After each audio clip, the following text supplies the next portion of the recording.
What it good be, hopefully what it should be. This is your boy N.O.R.E. What up, is DJ EFN. And this is Military Crazy War Podcast. Drink chance, Make some baby. noise! Now, this brother's a legend. We've been trying to get him for a long time. They said he came out 2012, but his freshman year cover is about to hit 10 years. We're going to talk about that. We're going to talk about that Super Bowl stage. We're going to talk about them 6 Grammys. We're going to talk about this legend. 9 money. Grammys. 9 Grammys? Yeah. Oh, oh my God! My Google is fucked up. My Google is fucked up. Heavily edited. You know what I'm saying? Yes.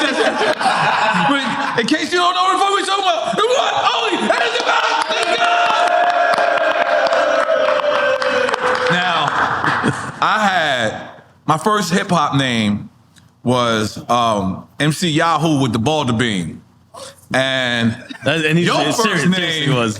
Yeah, I thought my shit was fucked up, but you up there with me.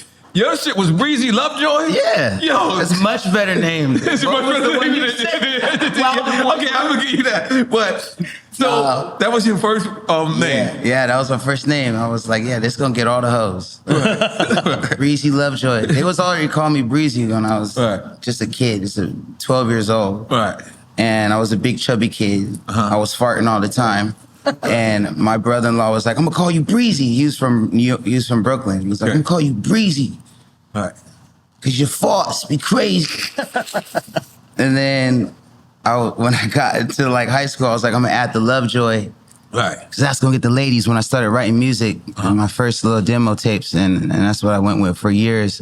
And then my manager was like, you need to change that shit. When you was going to meet Dr. Dre? Yeah. Okay. I was like, I got 500 Instagram followers. I don't need to change shit. Right. I'm on. Right. And he was like, you gonna really meet Dr. Dre one day and say, my name is Breezy Lovejoy? And I was like, damn. So I changed it. Okay. 2 years later, I was signed to Dre. It was crazy. That's wild. Yeah. And you went with your own name? Mm-hmm. Okay. Most people don't do that. My government name is Brandon Paak Anderson. Wow. It's Korean and white, I guess. I don't know what it is. But my mom, they thought I was going to be a girl, so it was going to name me Brenda. And I came out the G, the man that I am. Right. And they said, Brandon. Right. And then I just switched it up. I went by Anderson Paak. Right. And then I changed the pronunciation to Paak because my manager was like, you need them guessing, you need them talking. They won't know if it's Paak. They won't know if you one man, a group. And I was like, all right.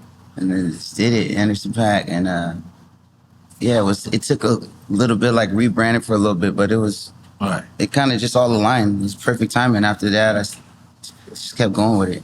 All right.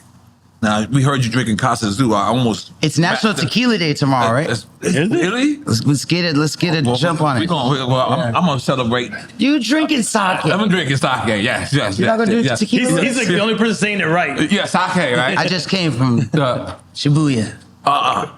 And you've been to Korea? I got the shirt. Korea? That's really dope, by the way. Thank you. I have been to Korea. You've been to Korea? Several times. Because I heard your son speaks fluent Korean. Yeah. My in-laws are Korean. All right. His grandparents, his mom, the whole house is Korean. Wow. I'd be like, you black too. Right. Little nigga. Look at your feet. Now you like to get whooped. What's the Korean version of sake? What's it called? Soju. I had it for the longest. Remember, I kept saying my mom gave it to me because she went to Korea and she brought it back. You like it? I love it. Yeah, yeah. I get it at Nas restaurant, Coco Deck, with the caviar and chicken spot, and they didn't have sake, so I asked, and it was like, we have the Korean version of sake. And what is it called again? Soju. You fuck with that? Yeah, Oh, I okay. like it. Okay. Strong. It's strong. Right. It's like vodka. Yep. But you're not Korean yourself. I am. So my mom is Wow. actually born in Korea. She was adopted in Korea. So she was found. Her and my uncle were found during the Korean War in the Really? 50s. Oh. When the whole place was going crazy, and there were abandoned kids. They assumed from military American and a Korean mom, and they were found and then brought over to the States. My mom grew up Black adopted parents who were Wow. also in the military. She grew up in Compton, moved to South Central, and when she was late 30s, she was living in Oxnard. Oxnard, And that's where that's she where- had me and my little sister. But she grew up in LA. My pops was from Philly, Wow. Black from Philly. Cause And- go ahead. Yeah, so I'm from Malaysia. Okay. You Blasian. That's what I tell my son. Black Asian. We're from Malaysia, son. Our people. Heinz Ward. Obama. We start claiming niggas. So how all right, so you said your mom's was from Compton. How did y'all get to Oxnard? How you pronounce it? Oxnard. Yeah. Oxnard, California. And So where's about- that at? It's a little north of LA. You take El Segundo? Like towards El Segundo? you go Okay. you go 101 north towards Santa Barbara. Okay. Yeah, First time I heard of we're it is on the because of your way. album. Okay. Calabasas, like past Calabasas. Okay. Yeah, Ventura County. Okay. It's nice. Okay. And it's a little more secluded, but it's by the beach. But more people moving there now. But back then, it was a lot of people would be there because of the military base. Oh, When we wow. was there, and you get a lot of military people there, a lot of retirees, and a lot of agriculture is out there. So it was a lot of Latinos, a lot of Mexicans, El Salvadorians, because it's all like strawberries. You can grow everything there. Right. So the majority of it is agriculture and like immigrants that be over there working. And my mom, She grew strawberries, right? Yeah, that's how my mom winded up over there. She got gifted a business. One of her friends gave her a strawberry stand that he's gonna crazy. take Wow. over, and he was like, "Take this. You ain't doing shit." She was like doing junior college. She had 2 kids already. Wow. She was like, "Fuck it," And then she did that, and it got bigger and bigger every year. And by the time, She always worked for herself. yeah, correct? entrepreneur from the jump. And then she met my dad, and they started doing that together. Then that didn't work out. My pops went to prison when I was, barely young, 6 or 7. But then she continued to go and married again, and they got into the same business. And by the time we was high school, it was a multi-million-dollar business. You know what the illest shit about you is? I always kind of see you smile, right? Yeah. And to me, I'm scared of people who smile, right? Right. Like I'm gonna tell you why. Those are the Because most they want to crazy. protect their peace. That's what that means. If a person Don't smile, follow me now. Yeah, that's what I'm saying. Like, not I don't mean scared. Like, you know what I mean. No, like, I know. what I mean I'm is, on the edge. like this guy. Like, if you see somebody smile, it's like that's a person you don't want to break their peace. Yeah. And I didn't know that. And when I start researching you, and I realized both of your parents went to jail, right? Yeah. Wow. Yeah, both of them did stretches in penitentiary. My mom's was 7.5 years at Corona State, and my stepdad did about a year less. Wow. But yeah, the same business that she did, she ended up getting in over her head, caught a case. It's like they had crazy counts against her. She pled guilty, took a plea, and she did 7.5 state, and Damn. did that shit. Went in, got her degree. Both of your parents was locked up at the same time, or Yeah. this is a separate time? Okay. No, they were locked the same time. Wow. It was my stepdad, and he came in around when I was like 6 or 7, so, Okay. and all the way till I was about in high school. But yeah, Wow. they both got put in the same time, and I was like senior in high school. Like, Wow. I thought I was about to be like, I was making beats already, DJing. I was like, I'm about to be signed to Rockefeller. Like, Right. I'll be the youngest over there. I'm gonna do this. And then that happened senior year, and everything just upside down. My sisters had to move in, and everybody was just scrambling, me and my little sister were still in high school. So How many siblings total? I got 3 sisters from my mom, and it's 2 older sisters, Ronnie and Camille. Shout out to Ronnie and Camille, and my little sister Fielding. And that's who we grew up in the house with. I was the only boy, and I'm the middle. And so, That must have been a rough time for all. yeah, it was tough. but we're all really close. Right. So everybody banded together, and once I graduated, I was like, okay, I'm not signed yet. I'm gonna get a job. So I moved out and This is when you worked in the weed farm? working everywhere. Weed farm. I did groceries. I did assistant living. Sold shoes, sneakers. Sold weed. I was the worst weed dealer. Yeah. What, you smoking your own? I was getting robbed. Getting just getting. No negotiating skills. Was going all off vibes and shit. You didn't weigh it. You're like, yeah, whatever, Like, whatever. like you gotta pay other people. The niggas that trimmed it. I'm like, damn. Charging you tax. I ain't have no gun. It's just chilling. Yeah, I was just having fun out there. Yeah, but then eventually I got in my right lane, in my right mind. It's like I'm gonna do music. So California, like from what we always know, is like heavily gang populated. Was Oxnard heavily gang? Yeah. Yeah? Heavily. Mexican Growing gangs, up, though? that's all I knew. That's all I knew growing up. When I was coming up, my earliest memories of hanging with my cousins, you know, they were gangbangers and they were always, you know, beefing with different people in the neighborhood. And I would just remember people always going in and out of jail or, you know, getting, you know, hooked on drugs. And early on, they were like, all the gang members I knew were early on, they used to say like, you were different. Come on, you. Yeah. Yeah, because you don't look like you belong in a gang. Not Like, at all. I'm just being Not honest. in the least bit. Yeah, It's yeah, funny yeah. though, like the music that I love the most is the most gangbanging. It's like shoot 'em I heard up you had to shit. throw away a Snoop Dogg CD one time when you crossed over. Yeah, when I was Yeah. little, you know, like since I was little, I was listening to Snoop. Right. And, you know, for show and tell, I used to learn every lyric and just rap, you know, the song. You know, and that would be my show and tell. And I was obsessed with hip hop. My sister would have all the tapes, and I was obsessed with everything that she was obsessed with, and that was what my meter was for cool. So I was like, yeah, but all the early people that were in that life, they were like, you're special, you're talented. Right. I used to just sit and they would like, do it, and I just dance. I'll do all the kid and play, like crisscross, like I would do all that. I was such an entertainer. I wanted to just You wore entertain. your I'd do the outfit Bobby backwards? Brown, I'd do the, I put the jacket over, and it would be like every day a party for my family, and I would be just entertaining Michael Jackson. I'd be flipping all over the place. And so there was like, boom. And then when I started playing drums, I started getting interested in music. Oh, there was like, really like, this ain't for you. You stick with that, you And know? when you started playing drums, that was in the church? Yeah. So was that a 360 moment for you when the Super Bowl, when It was. you on the drums? Because it's like, that's where you started out in the church. But look at you on the biggest stage in the world, and you're going back to how you started. How was that moment for you? Cheers to the Super Bowl. Cheers to the motherfucking Super Bowl. That was a moment. Clap it up for that. That's right. Make some noise for that. Clap it up. Super Bowl, baby. Get it. Scott Storch must have been sitting back like, man, fuck this motherfucker. How he get invited on stage? Blang, blang, blang, blang, blang. But yeah, describe that moment. Shout out to Scott Storch. Right, Y'all ain't gonna get me in trouble Got with my him. man. Hell yeah, just playing. But he know that joke is funny. That's my dog. He know that joke is funny. Hey, Good. I had to hit Dre up. I Well, was you know- about to be left off that motherfucker. I was like, I ain't about to be. We had Scott talk about it on here, and we had Dre talk about it on here. Hey, what I happened? asked Dre, remember, particularly, Yeah. I asked Dre, did you think you missed somebody off of the stage? And he looked at me. This was the hardest part of the interview, in my opinion. He looked at me and was like, no. Nope. And I said, oh shit. He was sure in his answer. I didn't want to. Listen. Yeah, he was positive. They had already dropped the flyer for the Super Bowl, But right? they give And you weren't involved in I it yet. was not on that shit.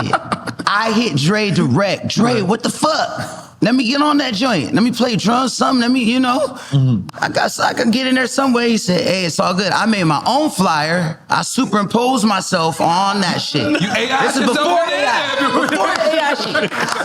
How long ago? Them niggas played 10 years ago. That shit was before AI. I hit my people up. I'm like, look, you gotta figure it out. I threw myself on there.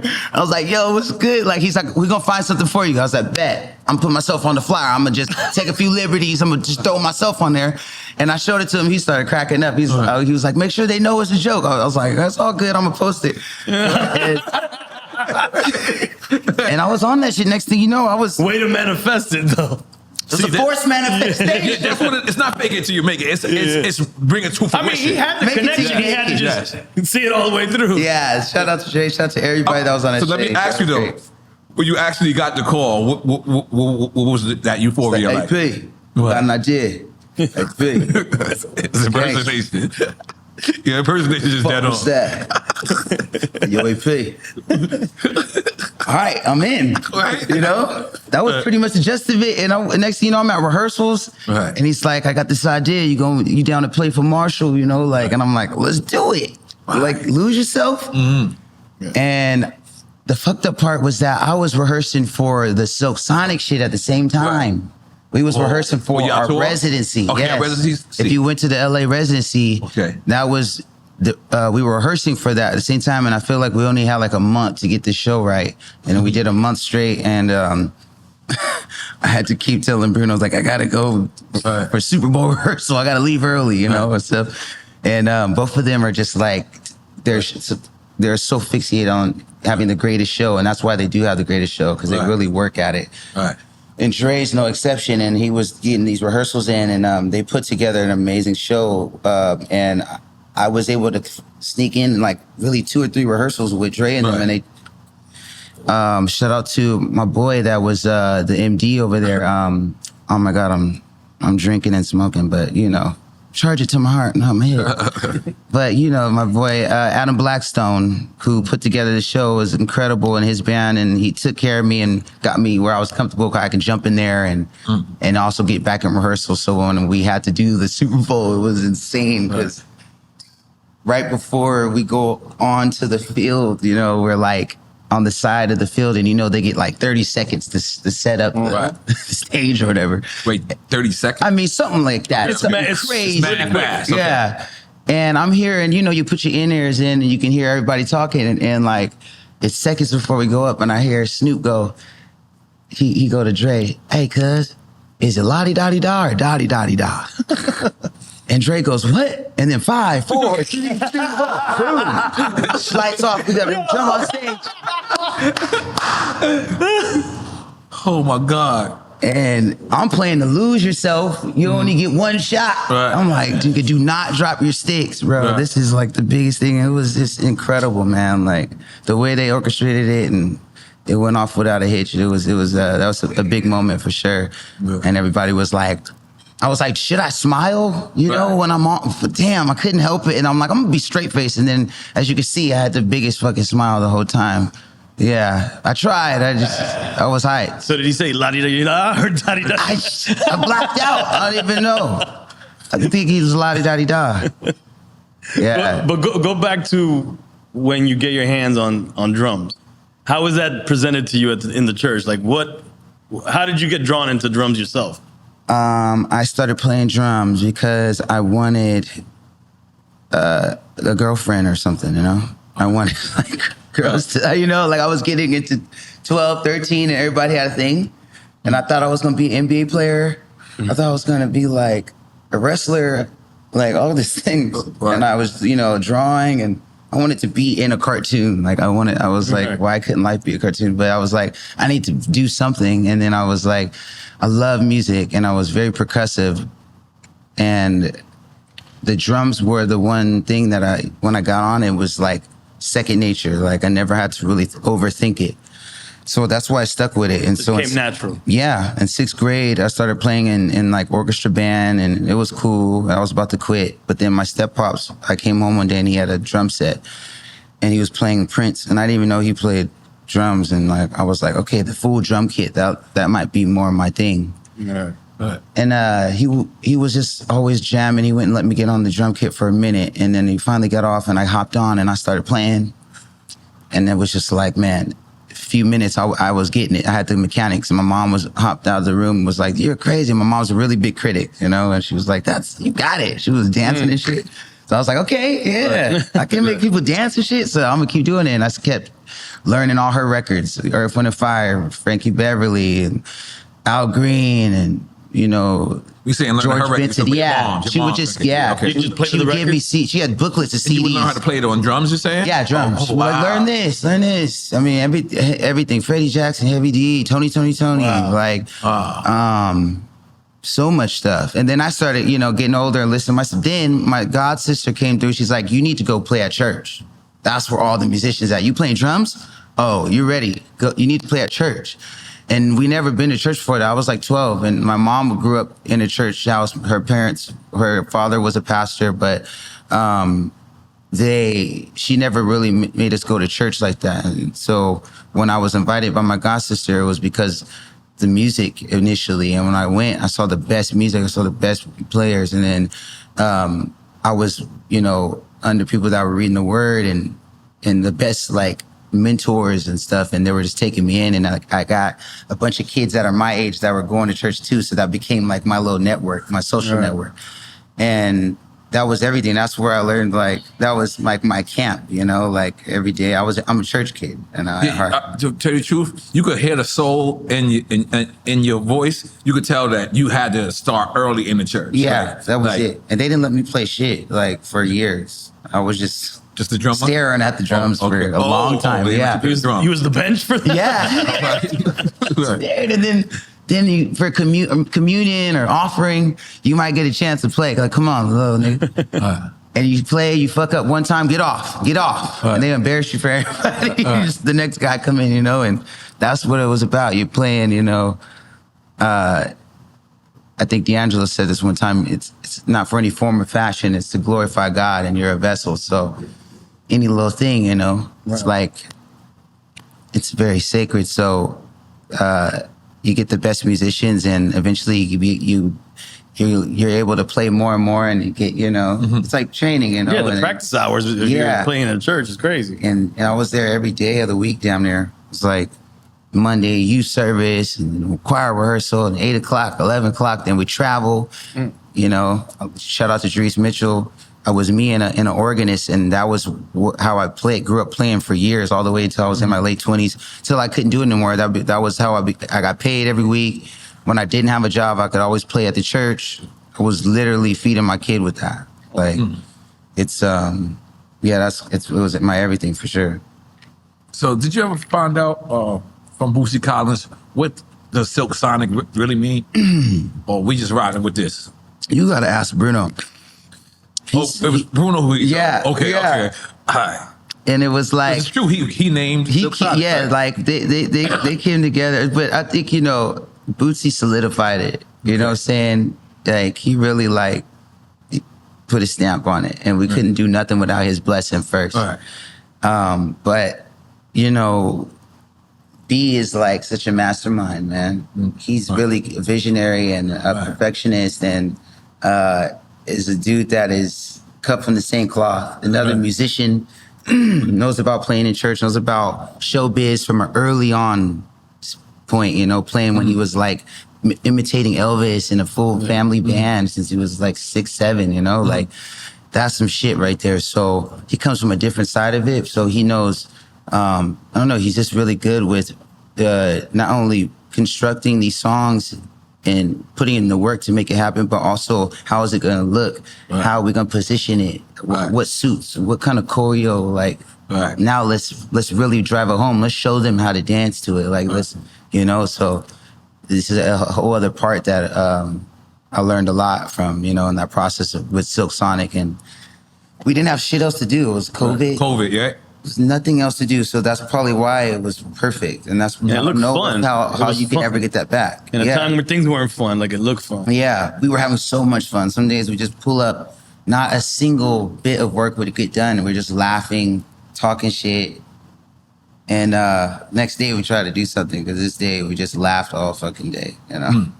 Like that's rare. You meet people that's rare that in the industry when you work this long. I've been blessed to work now in the double digits, and it's like to meet people that are in your peer group that are like that still and have that passion for it and still want to win.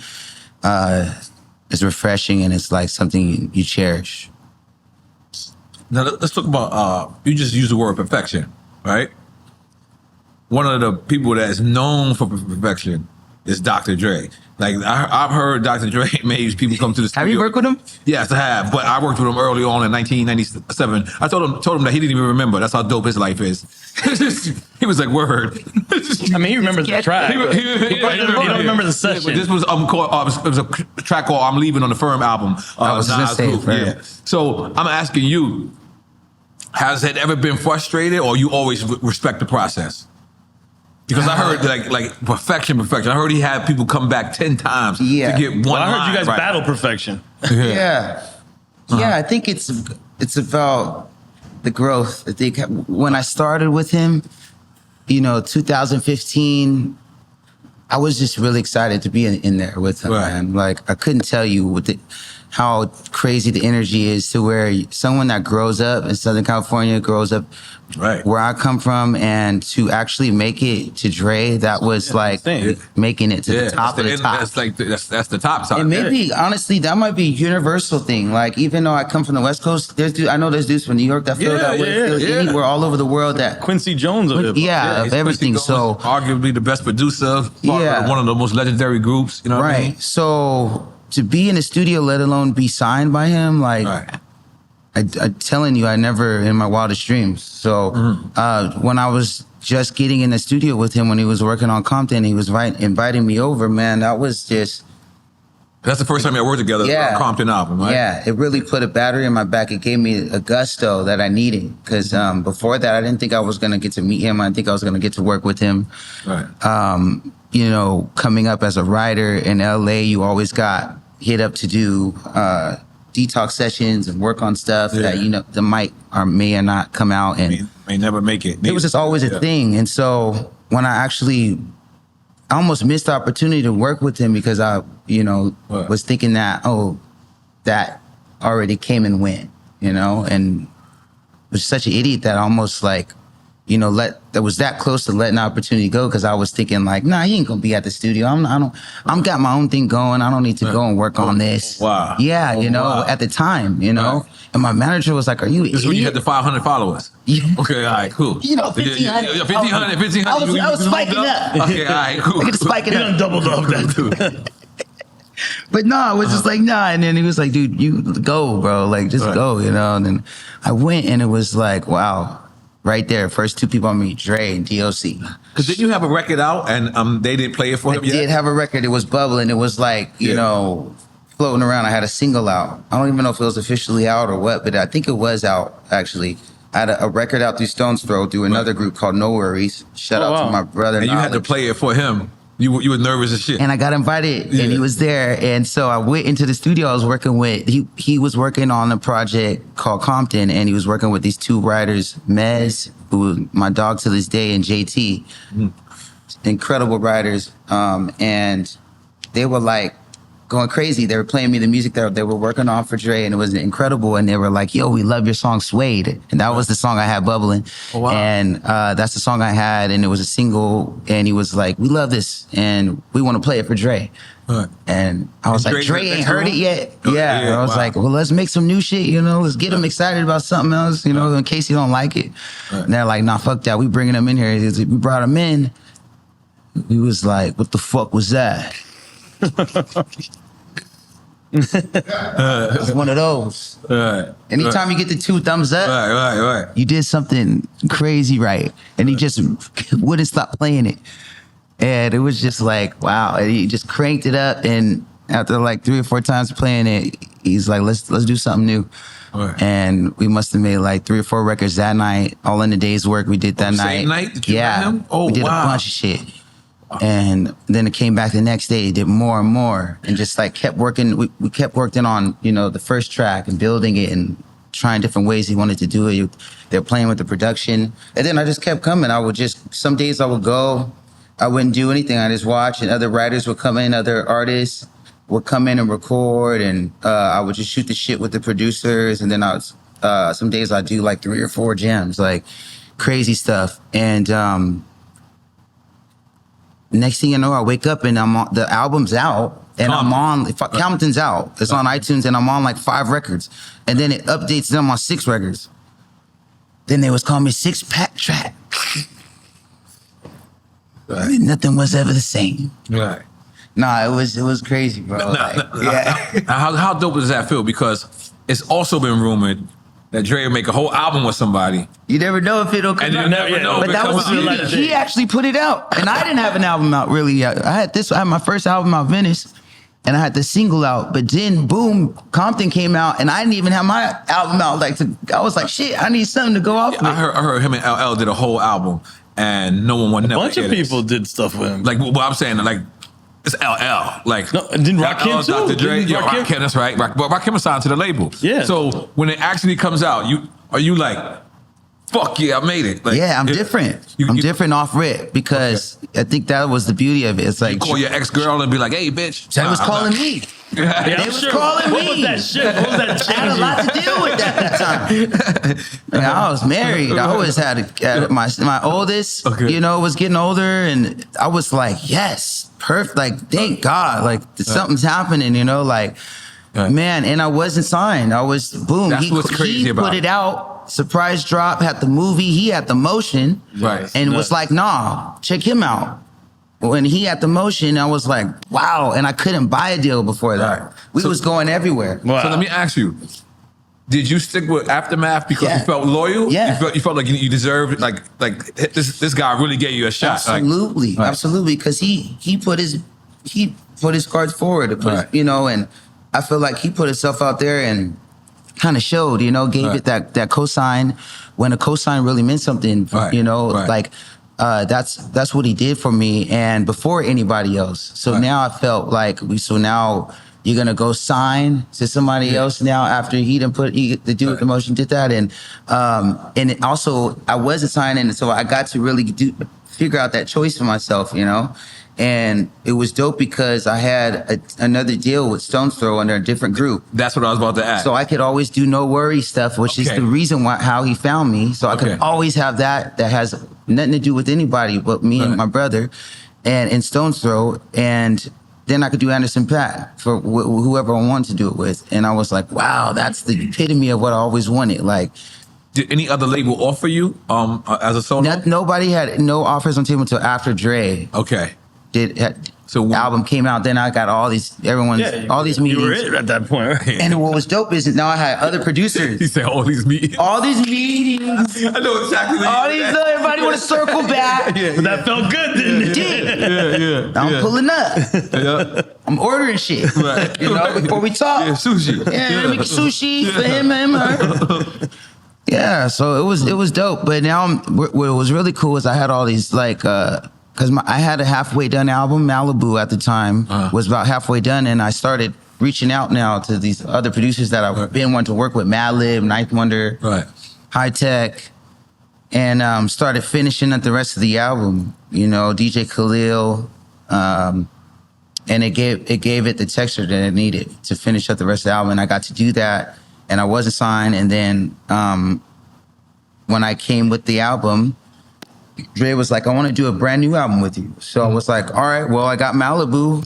I'll drop that indie, Right. So I got to drop Malibu indie with my partners that I was already working with. Wow, and they let you do that? Empire, yeah. And at the time, Art Club and OBE, which was... When you with say my- Empire, you talking about Ghazi? Mhm. Okay, Yeah. go ahead. So they put the first two albums out, Steel Wool, and it was like a bunch of motherfuckers on there, But when you make a movie, it'd be a bunch of motherfuckers got to Right. be involved. So it's the same thing with some of these first records. But yeah, we got to do that, and I got to put out Malibu and tour. I toured forever after that. And then we did Tiny Desk, and then it just blew from there. And Yeah. people were seeing that, oh, he's different. He could play instruments. And so it was cool to be under Dre, with all this people saying, you'll never drop all this stuff. And Right. honestly, I never stopped dropping. I never stopped just doing shit. As soon as I was with Dre, he set the standard by him dropping his project. Right. Boom, off rip. Right. He was always working. I had all those records over there. I got to do my own indie record, and then I got to sit mad down with lucky. Dre. Again. Let's After sign drop, now. yeah. After everything, I've been on the road. I got my bread, like everything's good. Let's sign and let's do it. And now let's make an album. And I got to sit in there with him and make my next album, Oxnard. And that was some of the funnest The name times. of your hood, and you got Right. Dr. Dre producing it. And I come on. I brought him to unheard the of. city. Like, man, it was beautiful. Right. It's kind of unheard of for someone to have that, where you were able to put out all this music independently as well. Right, yo. Like that- Most that people would have doesn't hated. happen Most people would have often. blocked you from doing that. Don't tell too many people. Yeah. No. Don't worry, That's how you nobody know. hears That's how you this. know Dre not a hater. Like that's how you know. That's what I'm like, saying. That's right. Right, because he could. My dog. And the fact that he put out that record without signing you, because he would have been like, "No, we're not putting this Yeah. out." Right. So you signed his paperwork. Nah, never blocked me, man. Never. Right. None of that, man. And it's always working, man. And Right. even incorporates me in so much stuff. I'm on GTA because like, how am I in GTA? I don't even like. Last time I played, it was like the bird's eye view joint, Right. and now I'm in the fucking video game and shit. Like, man, it's beautiful, man. Like, pops out Coachella shows. Like, I mean, just that's my dog, man. Yeah, big shout out to Dre. Our show is about giving people their flowers so they can smell them, their thoughts so they can tell them, and their drinks so they can drink them. We want to give you your flowers, man. We know you got 9 Grammys. We want to give you your goddamn flowers. Go ahead. Careful, mister. Okay, got a little light. Yeah. Breaking shit. There you go. Appreciate you. Do you ever reflect on your success and be like, yeah, like yeah? When I pull up in Delta One Lounge, Right. Right. I ain't got to scan shit. Nigga, pull up. Right. I want sushi. I want sushi. Nigga. Right. It's 6 a.m., bro. Yes. I need it. Yes. Yeah, we really feeling that shit. Like, Right. you know, it's usually at the airport. You get to see how successful or not successful you are. And it's good. TSA lets you know. And everyone's going to let you know. Fans or lack thereof or, you know, drivers. It's all about the people and it's great. And like, I love it when I'm able to meet people and they lose their shit. Like, you know, and sometimes I'll be with my mom or, you know, my kid is now 14. He got friends and we go out and sometimes people geek out and it's like, you know, the kids are like, okay, yeah, my dad. Yeah. Told you, little nigga. I really am. I really am. Yeah. But it's great, man. Like, I love it. And it's like, it's dope to be able, like, I feel like there's still such a ways to go. And I love having fun with it. The journey's been sick, man. Like, you know, I like getting into new shit. I've been doing a lot of DJing and getting into film. I'm doing a movie with my son, and we shot it already. It's been, you know, doing the film festival circuit, but it'll be out next year in theaters. You and your son? Yeah, we shot a whole film. Like you guys independently? A little bit. You speak a little bit of Korean? Yeah. That'll mess me up seeing a black person speak Korean. Yeah. I ain't gonna lie to you. That'll be fucking me up. Chokum. Oh, What? 네, 안녕. Oh shit. 아, 싫어? Yeah. Niggas feel me. If you feel me, you know what that meant. That's universal. Even niggas know what that meant. You don't know, but you know. Yeah. Like, oh, that could only mean one thing. Fuck wrong with you? It's a universal. It translates to Spanish. Yeah. It's almost Jamaican a little bit, right? Yeah. Yeah. Some a little, depending. Nah, they be saying that. That's when his mom get real mad. Yeah. I ain't gonna tell you again. That's some more like. Yeah, no, I know a little bit, but yeah, we did a whole movie independently. I directed it, co-wrote. Shout out to Kayla Amazon, Stampede, Live Nation, Alula, EST. You know, we put together a film. I pitched them a film. I got to do it, and it's gonna be out. And it's like that was one of the hardest, most like creatively fulfilling things, man. And to do it with my son, it's like You'll make some noise for that. Now, we spoke about the album Malibu, but I want to speak about the place Malibu for a second. Malibu is one of my favorite places on earth. Malibu doesn't even seem like it's in California. Right. It seems like it's in another state. So, yeah, it almost seems like a LA version of Hawaii, right? I absolutely love it. I've even seen you in Malibu one time. Just driving around with the drop top. always see sushi. And that's right. Noble. That's right. Yeah. That's right. Yeah. Right. What made you want to name the independent album Malibu? You know, I was going with this thing because I was making my albums like I wanted to make it like a series where people could follow along, like how people were doing the mixtapes. You know, Okay. and they kept their audience because it was like Gangsta Grills, and it was always Sorry for the Wait, or like the name title, you know, and Connected. Yeah, connected. So I was like, okay. And I was into doing, I didn't want to get boxed in either because I like to do R&B, but I knew I would get bored of that. And I would like to do some house, sometimes rock, funk, you know, switch it up. So I would have all these records. A lot of times I sit on my records for 4 or 5 years before I put them out, you know, on average, you know. So I had a lot of these songs, even from Malibu when I had Venice, and Venice came out first, but I was just kind of sitting on them, still working on them. But I had these songs that were like more electronic based, more lit up tempo. Some of them were dance tempo, some of them were trap. I was playing around with like auto-tune on this first record. So I was like, I want to take them on a journey. So I'm gonna start them. I'm gonna put my albums in beaches and beach form, and then they could follow me. Then I have the luxury to kind of, when I go to Malibu, that could be my like serious, like bluesy. It's more, serious tone. And like I save these, but Venice is more like turned up. You could buy some drugs, you could go surf, you could go take some LSD. You could do some trip out, And so there's that album is more of that. And then I was like, but I'm gonna take them on this journey. We're gonna go up the coast and get a little more into Nobu. Right. Different vibe for different beach. Sashimi. Yeah, sashimi. Yellowtail now. Yes. Yeah, so That's what I guess. you gotta vibe with me. Turn it down. Not too much 808s on this one. Right. Yeah. So then we started doing that, and I had more like introspective joints and songs that I was like really, I didn't know if I could put out because I was like a little too I felt a little too shy about them or something. Right. They were a little too vulnerable. But by the time I was on to make that album, I was like, yeah, it was perfect timing. And I had other songs that I was gathering, Am I Wrong and everything. So it made sense with the environment. And I was just continuing on the series of going up north. So I knew the next one would be Oxnard, the next one would be Ventura. Oh, wow. And that would be like kind of something to... So the album is named after beaches. Yeah, keep going. Where should I go next? Life's a beach. Just keep going up the West Coast. You're here. Hit Vancouver. You can't come to County line. You can't come to Miami from there, right? I mean, Or- you'd have to cross Mexico or Texas or something. Oh shit! We gotta, Oh, you gotta go to San Diego? Not that way? If you want to stay in water, you got to go all the way to Panama Canal. Oh fuck! I'm in. Panama. Panama's fire. Make the whole movie in That's Panama. so crazy. Yes. All right. We'll talk through lawyers. So, quick time slide. Oh, let's go. Let's do it. Go. All right, now this is our drinking game. You've seen this before. We're gonna give you two choices: this versus this, that or this. Right? If you pick one of them, you don't have to drink. Nobody drinks.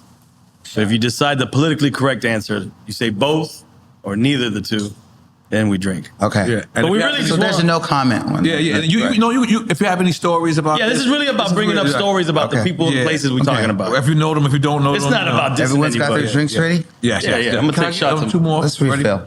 Thank you. you. Oh. All right. So you ready? Yeah. I like Yeah, this yeah. first one.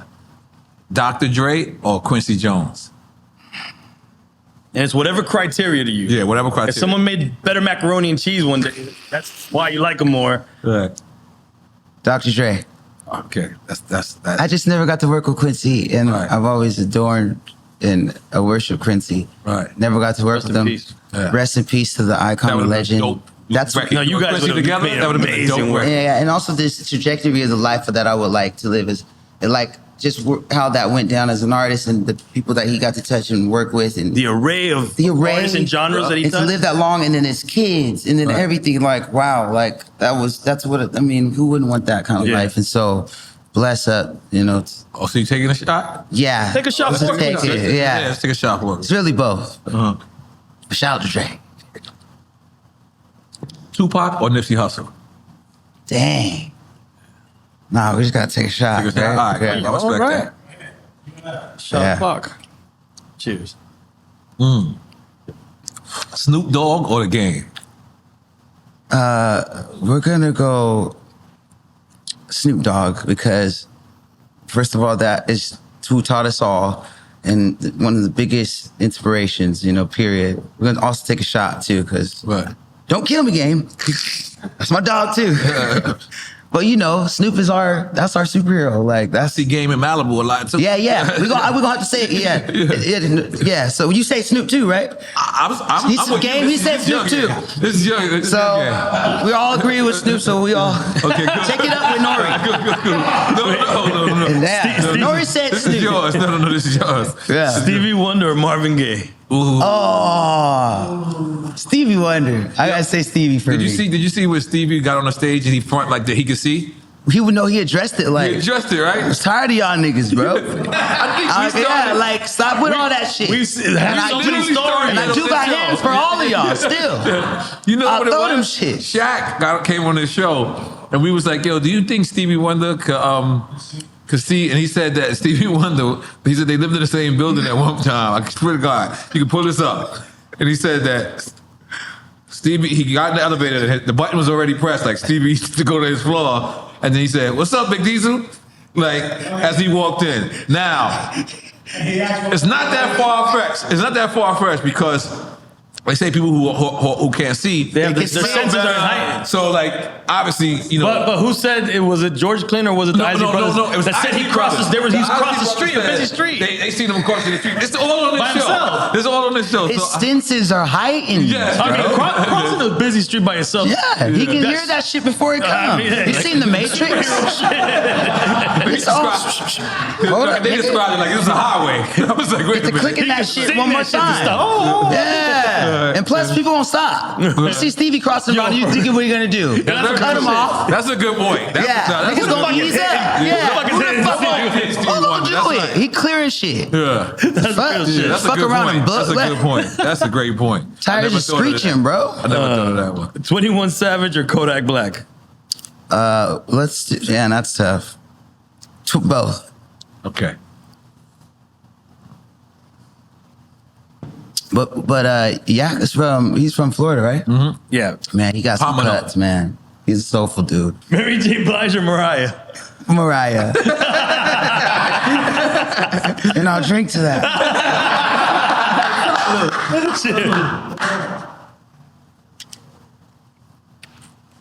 Yeah. I got it. You got it?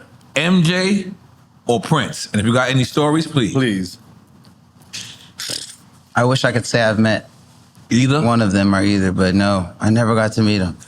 But some of my biggest inspirations, and I don't know, because I feel like if I would have met Prince, I feel like he wouldn't like me. Nah, I like think he would have have worked with Like you. you would have tried to like all play the stories I basketball hear, against he would have just Like, he did would've some sort of something. psychological thing to me. Well, he would have done that anyway. He would have even if liked to you. play because I would have been such a fan too. Like, or maybe I don't even know. Like, I wouldn't know how to take it if I would have met him, and I know he would have just had fun with that. But or maybe he would have really been, cool because Took you to take Lake Minnetonka? yeah. Minnetonka, what is it called? Minnetonka? Lake Minnetonka. I don't know. And then Michael, yeah, so I don't even know how my brain could even function. Like Michael, like that was like the epitome. So I just say both because, Prince, I got so much respect for because really, man, you look at Prince, how he did it and how he was playing everything and how he did it with his business acumen and was such had a punk rock attitude from the jump and didn't take no shit and was very Ass out and all that. completely 100% in. And another He did him for sure. did He did him. and Michael the same. Yeah. Right. Different just styles. juggernauts at that business. So you never out of character, all in their shit. Production, fashion, performance. So it's tough, man. So You heard about Day Beef? That's what I was about to Yeah. say. Yeah. Their beef is it's getting more epic as the Yeah. time goes by and you hear the stories. We had Will I Am on there. Will I Am? Oh, yeah, that was a great and story. Will I Am invites him to the show, to his show, I believe a Black Eyed Peas show. yeah. And he tells him, what is it? No, he tells Mike that Prince is going to be there. Well, Prince was on the show. Or the Prince is going to be there. No, it was Prince's show and he was They Mike was gonna go with him. Okay. And he said he's a meanie. He said that. Mike said, Prince is such a meanie. Imagine I heard him. about this. Yeah. Yo, the fact that they didn't get along is fucking. I think that's some gangster ass I think that's gangster. It makes so much sense. It bro. makes sense, right? Like, because I mean, there would have been a lot of sensitivity in It was the the same Clash room. of the Icons, like, man. Yeah. And did you see the We Are the World documentary? Yep. The Michael was the Mike on the Prince shit there too. I'll play a solo. That's it. Guitar solo. Come on, Prince. Pull up. Everybody here, we got some Hennessy. Nah, fuck them, But in niggas. my mind- Fuck you, niggas. Let me tell you. Let me ask you. Do you think this? This is my theory. I could be totally wrong. I have no inside information. But in my mind, Mike and Prince were both gangsters. Oh, all In day. their own right. Yeah, they were both gangsters. 100%. Like, yeah. Yeah. Like They didn't play, bro. Like that level, that bar is gangster level, man. Like this, some of them. I don't know if you think we'll ever have that again. no. Nah, I don't. No. I don't think we. To think I don't they think were we coming want out that at the again. same time. You That's know, it. they were putting out one stuff and at the done same for time. us. Yes. Yes. Not the way that was. That was a different time, a different era, a different You gotta technology. think about it. Mike So I'm was- sitting right here, and y'all just gonna say that ain't gonna never happen again. No, it's a different. It's different. Y'all gonna play in my face like different that. kind. It's a different kind. But Mike was throwing up crip signs, bro. It's different. Like he was throwing up crip signs. Let me take a shot for my own self. Hold on. I told y'all no game, right? Let's go. I'll take a shot. Take a shot for my own self. Yeah. Let's go. You and Bruno Mars are very around, close. Y'all me and very Bruno. close. You and Bruno. Yeah, y'all very close. 444. That's the time. Okay. All right, 50 Cent or Eminem? What was the question again? 50 Cent or 50 Eminem? Cent or Eminem? Oh man. Let's drink to both. Okay. I'm into that. That'll take some sake. Okay, we take some sides. We gotta switch it up. Switch it up. Mix it up. Cheers. Come back. Okay. Yeah, that Okay. You know what I'm saying? You know what I'm saying? All right. ooze with it. Okay. Yeah, Happy ooze with D it. or Chubb Rock? Wow, Chump Rock jumps up on the scene. Lean with the pop with the green. That's a cut. Drop in that casket. Take me right. Oh man, That's it. I got nothing but love for you, baby.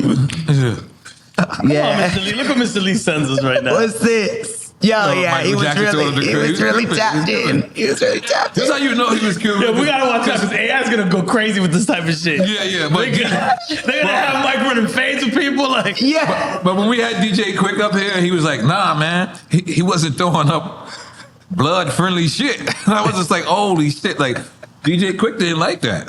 Like I mean, look, you could. he respected Mike. He respected Oh, Mike because he was wow. on some hood shit. But he was Wait. like, "Man, at that time, That's not CNOs cool, was right. crazy." He was with the hops. Michael Jackson. Michael Jackson. And he know he got the money to push the button, dog. Right. It's like, damn. And you heard the story where his voice that he would change it. I don't know if it's true. Yeah, or not. that's what I heard But they about said all that of when he them. would talk normal. He would be like, "Hey, what's up? What's going on?" Yeah. All day. What's going on, nigga? It's What the fuck you Michael. calling me for? Hello? It's Michael there? It's him, nigga. What the fuck going on? It's about this money, nigga. So Heavy D or Chubb Rock? I say Heavy D. Okay. Yeah. Rest in peace. Heavy Rest D, in yeah. peace, Heavy I D. like this one. Ye or Pharrell? Pharrell. I mean, dang, that's tough too. I mean, I know everybody's like, I feel like you both from their school too. Yeah, I Like- mean- like kinda. guys, I don't know, like now I'm drinking stuff, like I know everyone's, Phil has their opinion about, you know, both artists and stuff, but all I know is like, I was in high school and both of them were putting out stuff again. So it's like, man, these are like people we looked at as like wrestlers. Like this Right. is like to be in high school and all this music is coming out when like I was on the West Coast, like trying to convince people like, nah, Kanye is gonna be sick. Like he really raps and produces and you know, when you could really look at the booklets and yeah, he did this and Bink did this and like Just Blaze but he was also rapping and he was putting out mixtapes and then Pharrell, then he teams up with Pharrell and you remember when he shows up and Pharrell's trying to tell him like, you know, Pharrell's the hottest dude too and Right. Pharrell still sits there and like listens to him and even Pharrell knows that it was crazy Right. and give him advice. Talking about Through the Wire moment? Yeah, Through the when he's Wire. playing- Yeah, when he's yeah. playing it? Okay. But I Tapped just into the underground. yeah, it did. You know, I just you know remember all this stuff coming out at the same time. So Sounds like we taking a shot. I think that we take a shot. All right, cool. Salo. Wait. Sake. Sake. Okay, that's the one. Where the Bruno Mars here we or The Weeknd? Bruno. Okay. And I'll drink to the I love it. I love the loyalty. to my dog. To my dog. Yachty or Denzel Curry? Wow. Shout out to both of them because they was both on my freshman class. Yeah. And they both doing well, killing it. I saw Yachty open for Tyler with my son because my son was he's obsessed with Tyler. He's 14, so we got to see Yachty. We got to see Paris Cali Paris, and Yachty killed it. And he was fucking. I didn't realize nigga got hits, and I was like, damn. It was like my first little Twitter beef like years ago. Little nigga got rich now. Right. No, yeah, that was funny. I remember early on, it was like when he was like coming out, you know, he had some views about Tupac or about hip hop, and I responded to something, and I was like, first time I seen like, oh shit could get taken out of, you know, and blowing up and stuff. And then everybody goes on their way, you know, and I've seen him since then, and he's super cool, and we're good. But I got to see full circle him go from that, you know, where people were kind of, I feel like a few people in my class where people were already trying to get them out early and kind of saying they wouldn't last and stuff. And now they've become, you know, now my kids know him, you know. And by the way, that 2016 cover, like, it's like mainly all of y'all are still here. It aged very well. It aged very well. Like, it's like, I would say 98% of... Might be one of the last ones that aged well, to be honest with you. Who? Might be one of the last ones that aged well. Yeah, that's why I put that in the intro, the 2016. Yeah, we got shout out my 2016 freshman. Yeah. Everybody on the 2016 cover. All of y'all. Let's do a reunion show. Come on, who we got to talk to? Live Nation. Right. What we talking about? Y'all open up. I'll knock them down. Okay. Schoolboy Q or J-Rock? Wow, both my dogs. That's dirty. PDE. Salud. I ain't got nothing. Y'all can't keep up with me. Let's take go. this one. Oh, you got one right there. Okay. No? Where I got? Oh, hey, you right. Okay. Yeah, there's little shots. Cheers. Salud. That's right. Cheers. I gotta say, is that tequila? You switching it up? Yeah, I get to mix and match. Okay, all right. He going crazy. I'm Malaysian. He going You gotta appease both sides. Right. And a little bit of Mexican too, because because of the tequila. Yeah. This is a good one. You MTV Raps or Rap City? Whoa. I'm gonna have to say Rap City. That's what I grew up on. I know Yo MTV Raps, but that's like until the hit. So you don't stop. That's that crazy. I'm a big ass bitch. On the GUI, I gotta be so sick on block. Hey, you never tripping on the rim, on the trip on the street. That's hilarious. 125th. That's not true.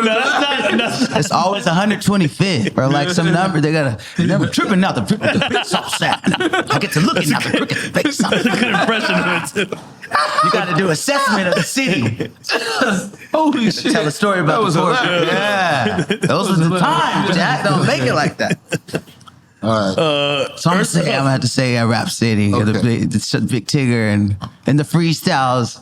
Okay. Like that's what I remember. Like everybody like coming and doing the freestyles with like do rags and like. N.O.R.E, he did the freestyle. Yeah, I did the freestyle. I DJ'd in the basement. Freestyle. We bring same. It's a quick time.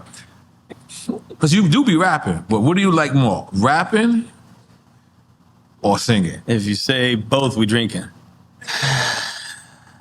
It just depends on how many women are present. Since there's two here. I'm pretty sure you're gonna go with rapping. Here. I'm like, come on, man, there's more than two. And I was like, nope, If you there's start two. singing, There's two. singing here with it might get a little weird. This is what happens when you have married people. We'd be like, oh, don't bring no women around here. I'm happy to be versatile, yes. And it just depends, man. I think like naturally I want to rap. It's just like, it's like talking. It's like, you know, thing, you know, you just always rap. Like, I love it. I fell in love with it from an early age. And you're good at it. It's not a lot of people who rap and sing that's actually good at it. I mean, he just did 1987 rap right now a second ago. That's how good he go. He could go back. Coming from you, yeah, salud. That's everything. Salud. Thank you, N.O.R.E. Salud. Thank you, man. One time for N.O.R.E. Man, N.O.R.E, bro. Thank you for showing us how to rap on Neptune's beats. God damn it. Okay. But Being a connoisseur. that's right. All right, but hold on. So we picked that. Jack. We picked that, right? You discovered the Neptunes now. That's right. All right, but this is a good one again. You got it? Earth, Wind, and Fire or the Ozzy Brothers? Oh. Dang. I'm going to say Earth, Wind, and Fire. You know? Because they joints squeaky clean. Like, Ronald Isley, he probably can't perform some of them R. Kelly joints all the time. So Damn. you gotta think. Wow. Earth, Wind, and Fire, Yeah. they ain't got they can just play all they set. Yeah. Sometimes, you know, Mr. Biggs got to pivot here and there. Yeah. So, But you can still do it. yeah. But Earth, Wind, and Fire, squeak clean now. Okay. But So, it's a mood thing. But I'm going to say Earth, Wind, and Fire. okay. So we picked our. I'm drinking. But this part that we didn't get. He's the only one that drinks when he says we didn't get rapping we didn't answer rapping or singing.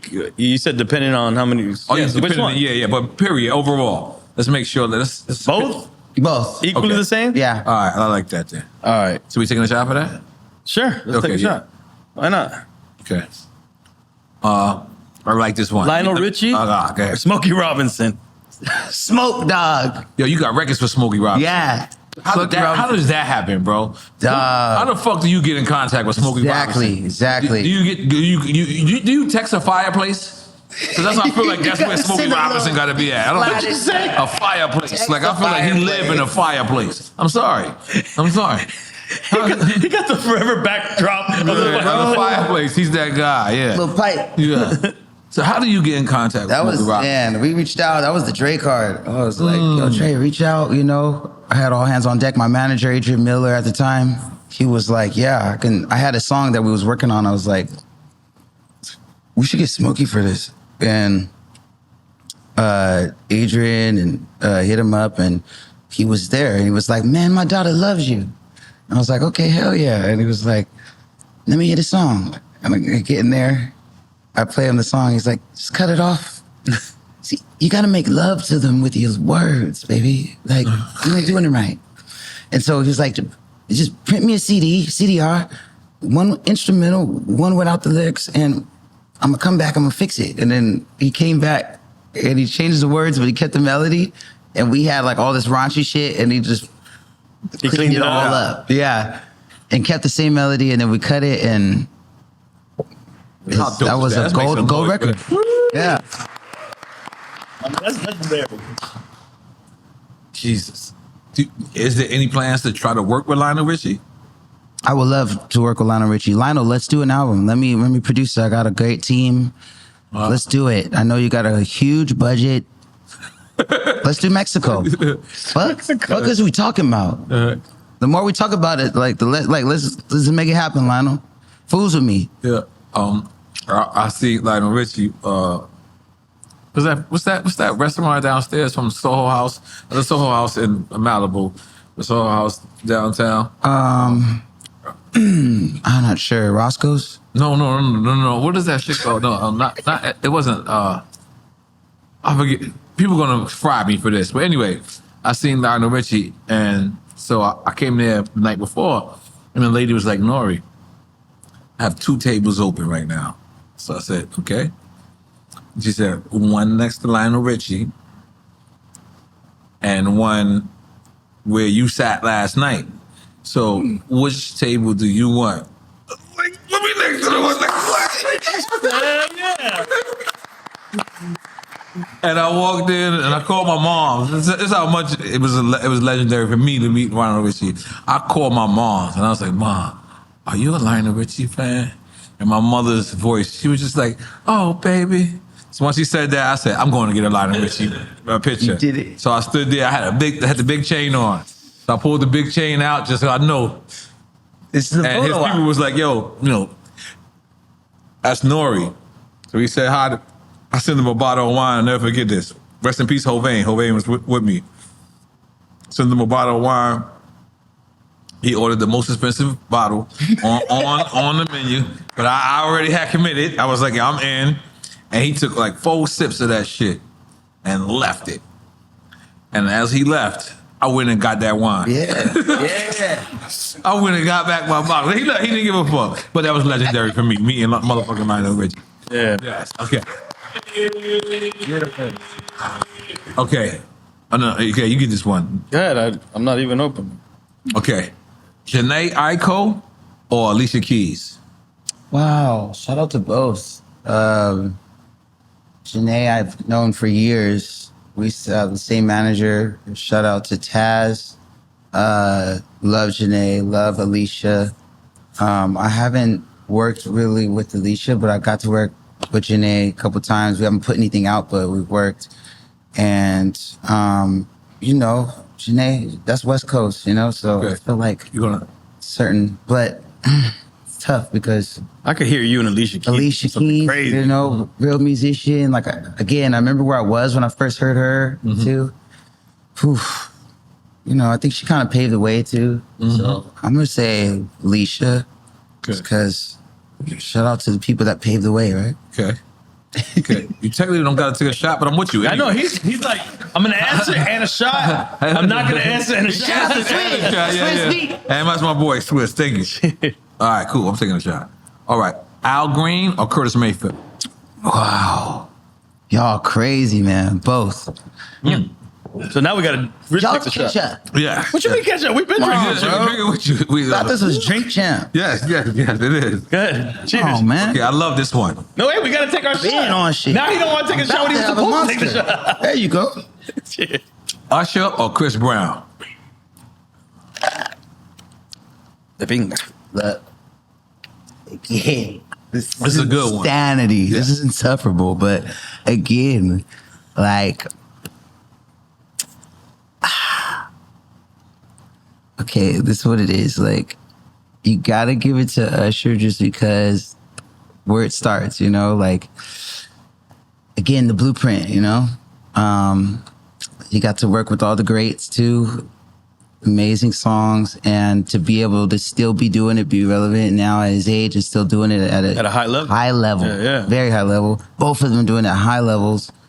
But I feel like, you know, Usher is solidified. He's done so much stuff now. He's, you know, just continue to keep his legend known and continue to make new stuff. And I feel like Chris is still yet to be seen, even what he's going to do in the future. So I just feel like, you know, props to both again. But yeah, Usher is just like, yeah, I wanted to. Everybody was doing that sideways shit, sideways moonwalk joint. Right.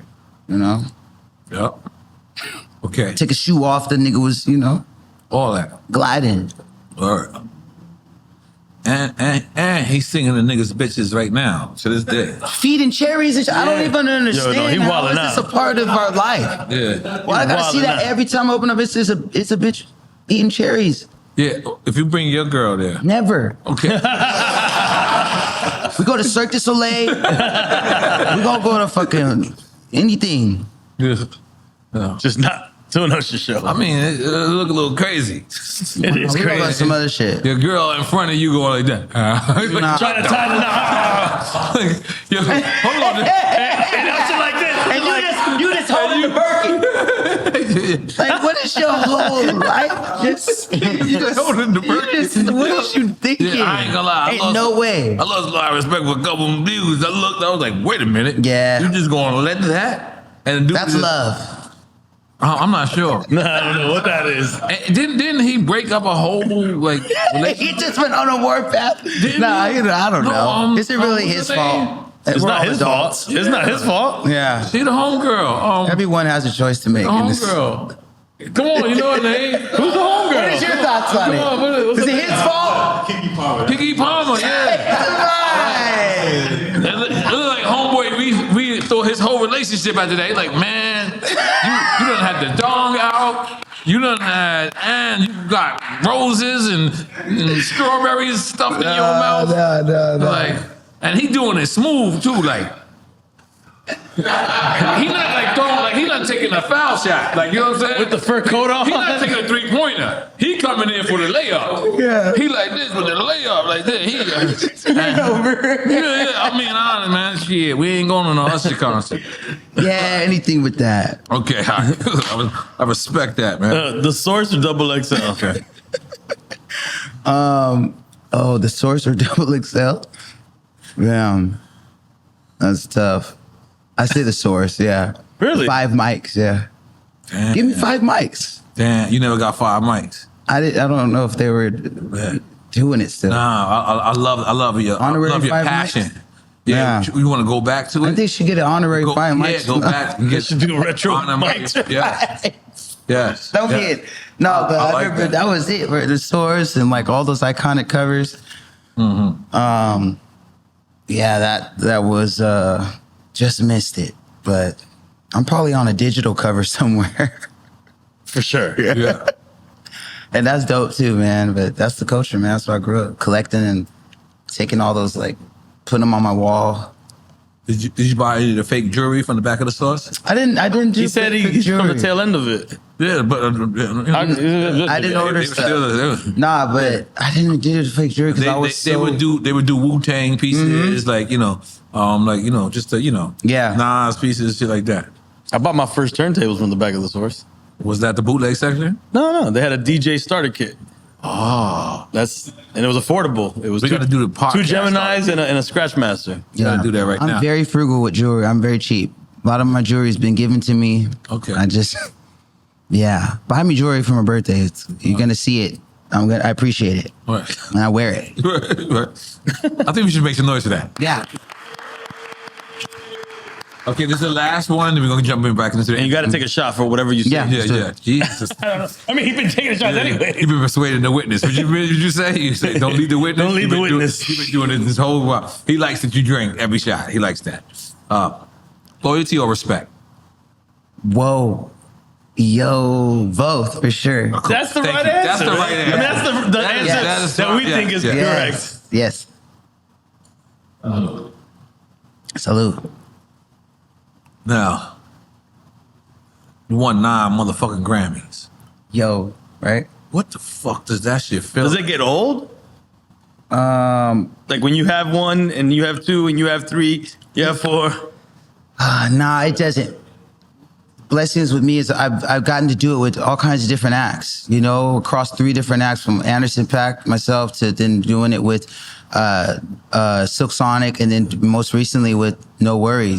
So it's a different journey every time. So It's a different experience. it's a different experience, and to be, for these albums to be to receive Grammys from the peers and the voters and all that stuff, it's amazing. But yeah, that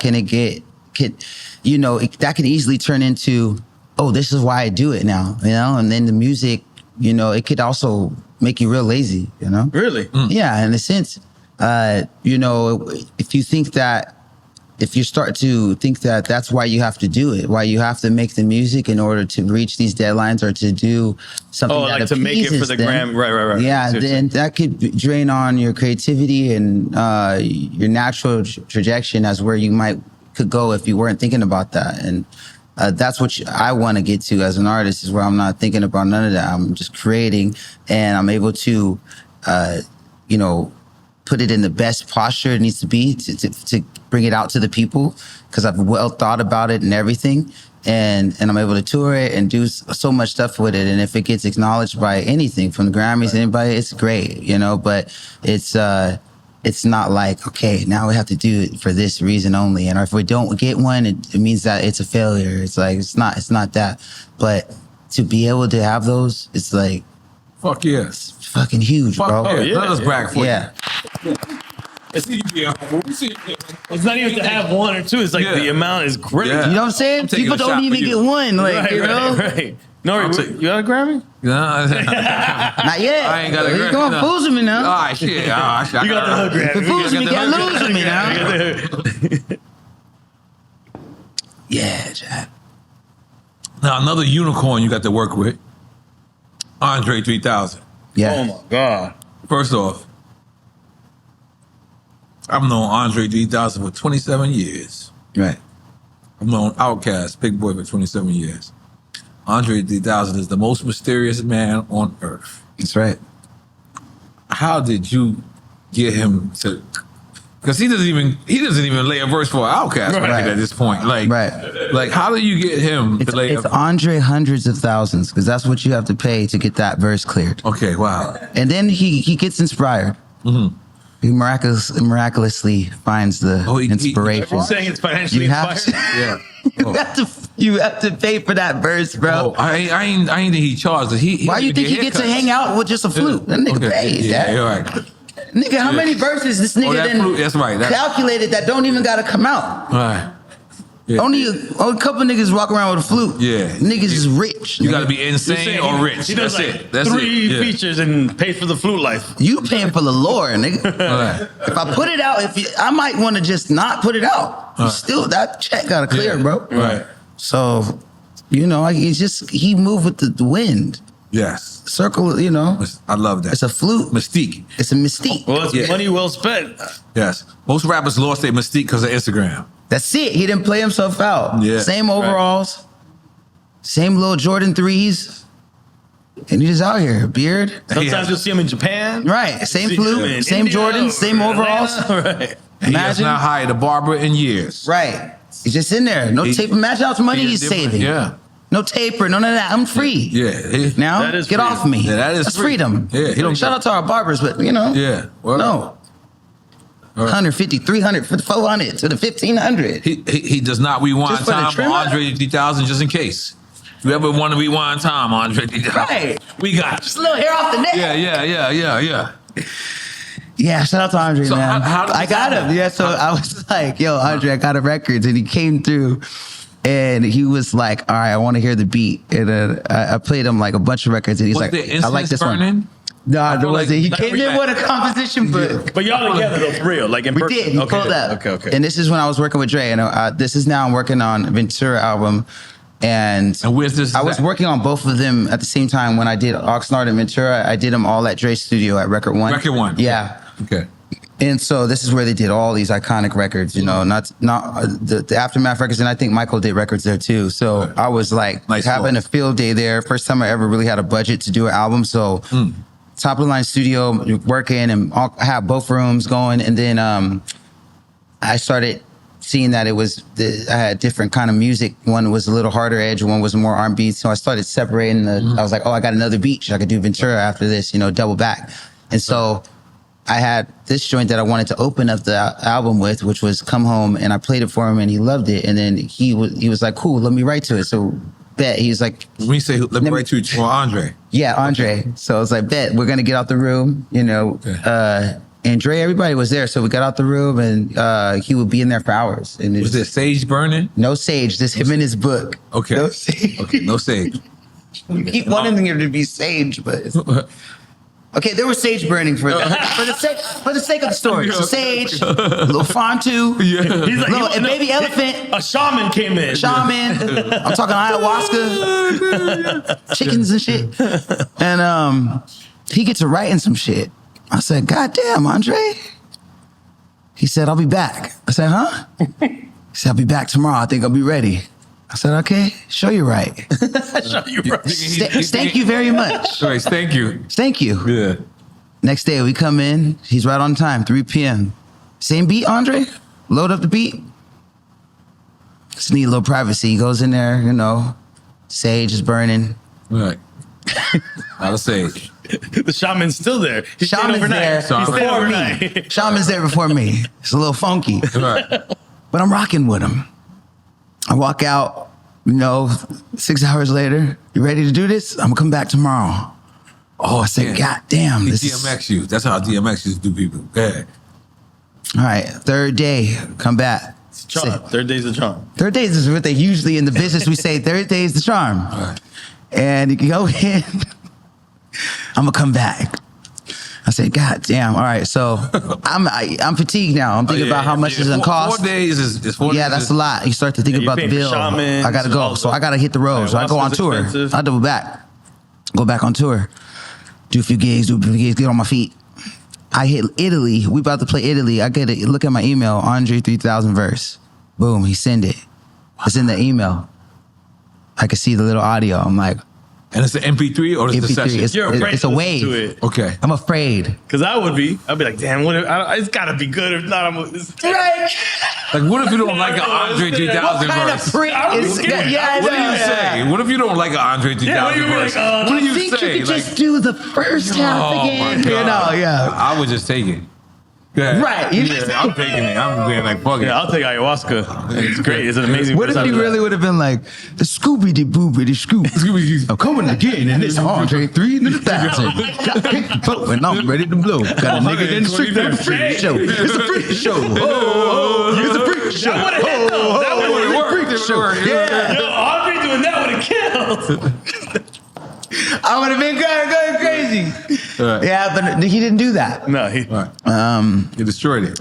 Yeah, he did a crazy verse, and I listened to it right before my show. And we were not, honest to God, I never told anybody this, but honest to God, we were like first listen like, all right, run that back, like Because it was so intricate. it was crazy. If you listen to his verse, he's spitting. It's like a love song. Then he comes in,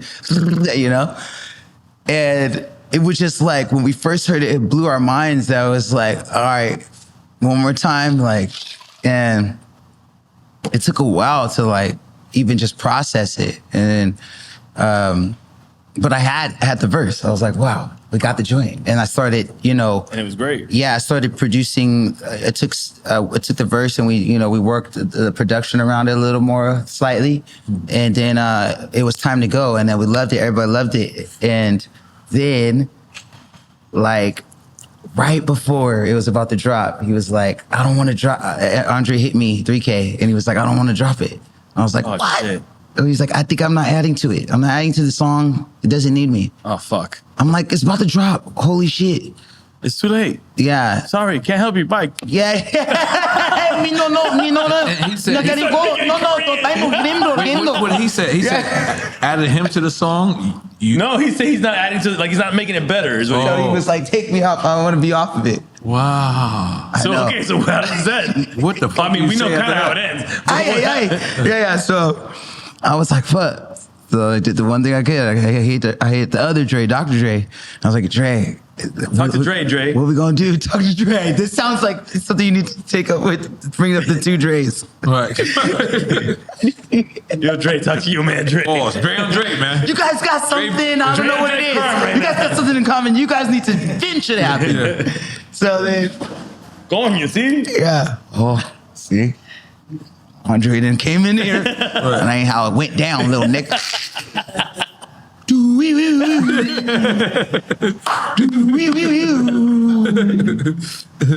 Speak on my name, nigga. No, yeah. So they did that, and then and it came out. They talked Dre it called over. him? Yeah, they called, and the next thing you know, it was out. And then it's history. It's like we got, and then to take it all to the next level, we get a Grammy for that song specifically.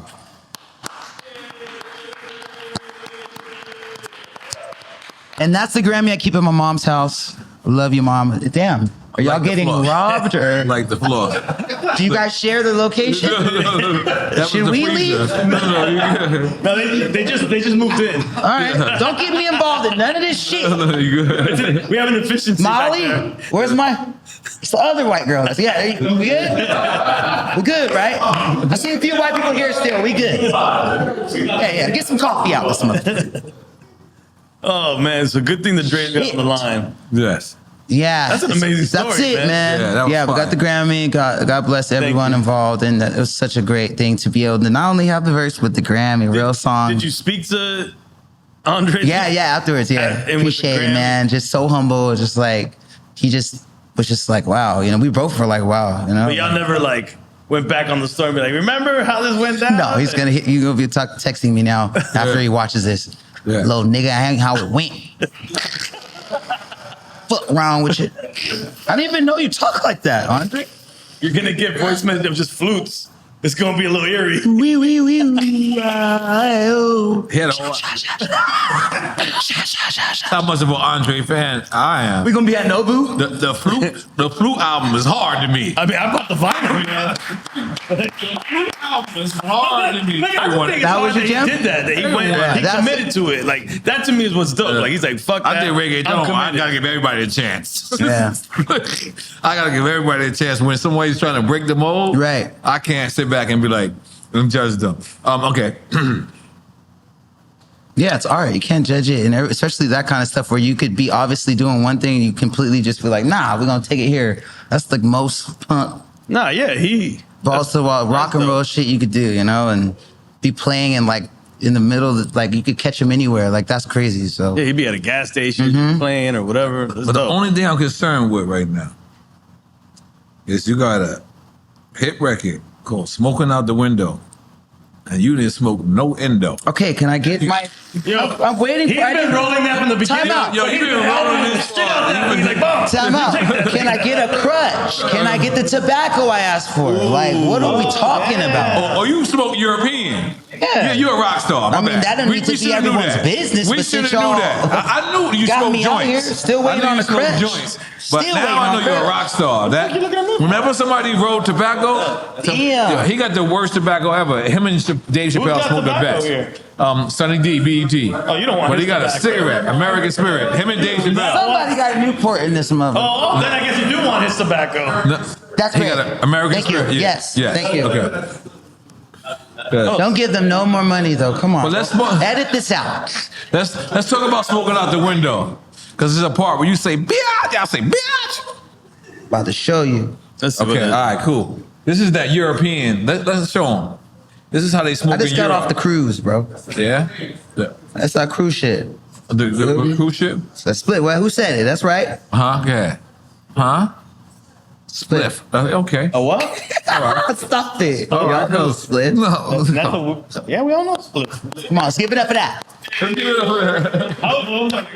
I want What's the to.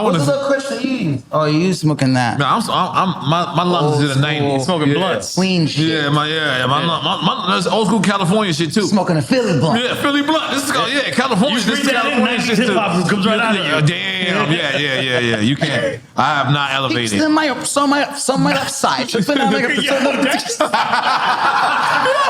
Don't need to be the vote. Talk to Victor. Take the vote. I hope the Victor. Behind the homes. Taking the vote. High. Them niggas are super animated. Yeah. They We killed would have got that. signed on that one. Yeah. Well, we need those effects. Tell my ropes. No, I we get the definitely hooks. I got the need those pressure. effects. Don't need to get the pressure, niggas. Listen, Dr. I Fix would have been killing niggas. Yes. Especially on the drums. Oh, you fucked it up. None of them niggas is playing drums and doing that kind of shit. You ain't rolling a long time. No, nobody. I got a little Intel. You dropped it. It's this interrogation thing. Let me roll, bro. Yeah, Talking bro. about you 90s niggas. Bro, you ain't been to Amsterdam rolling in a skills long are time. Listen, I'm a You been little in Malibu fucking and jet lagged. The PJ is insane. All right. Good Damn, the PJ. I'm getting used to the cabin pressure. Come on, bro. Gotta make my own crutch. But you've been rolling for 2 hours, so me and EFN is He bad. wrote from the beginning. Yo, but by the way, He's like, I'll tell you this. Take that. Did I tell you did I bet against him? But what, his time? Oh, yo, 'cause you know, all right, we have No, we didn't really bet. No. We have two things, right? Right. We always Sorry, I keep judge laughing you and it from goes- from what you drink, right? We always judge the artist. People like, yo, what are they If going to they're drink? gonna really drink it, And if they're gonna really drink it, that's Right. one. because they order it and they don't drink shit. Right. But I ain't gonna lie It's just to a you. PR stunt. Right. I said, he's coming late. And what'd I do? You came 10 minutes early. 15 minutes? Yeah. Yeah. Let's make It's some the noise. Asian. And I got your phone number. Me and you okay? We speak to each other, and I bet against you, bro. That's one of my phone numbers. Okay, my Excuse me. Damn. He shut me down. What you gotta understand about me is it ain't about how fast you get there. Now he's cool with the Roman. It's when you get there. About It's that Bruce Leroy getting shit. there, Jack. I'm taking a shot for that, man. See me, I like to be fashionably late. Yeah. Nah. But I today was, you especially early. I was very I got impressed, time bro. to spare, Jack. Yes, I was very impressed. All right. Okay. Here we go. Cheers. We taking a shot to Salud. Yeah. Oh, salute? Yes. All right. Jamie. You don't have none? I mean, Yeah. I got this one. Sake. Yeah, I like sake. Come on. That's your second drink you took on my sake. Come on. Yeah. You're a foul Mine nigga. is- All right, cool. Let's go. Let's go. Left of my hand. If you ever want to try my marijuana, please. Is that rum? It is rum Okay, based. I'll try it. Give him a shot. Here. Put it in one of these. I'm not gonna lie. Here, pass it over. Show you Pass niggas that. how to get down. I knew he was gonna start turning up. Yeah, Hold on, you look at me putting other shit in my sake come on, cups. dog. Only sake go in my Respect sake never cups. hurt. Here. Yeah. Let me just. Only sake go in my torch at. sake cups. Okay. What is torch? Nigga? So Give him a shot of marijuana. No, just spoke pour about it in. twins. We spoke about Andre. Yes, absolutely. Come on. Yeah, Jack. Get a little napkin. Yeah. Yeah. We spoke about. Thank you. Yeah. Okay. let's talk about Leave the Door Open. Mm-hmm.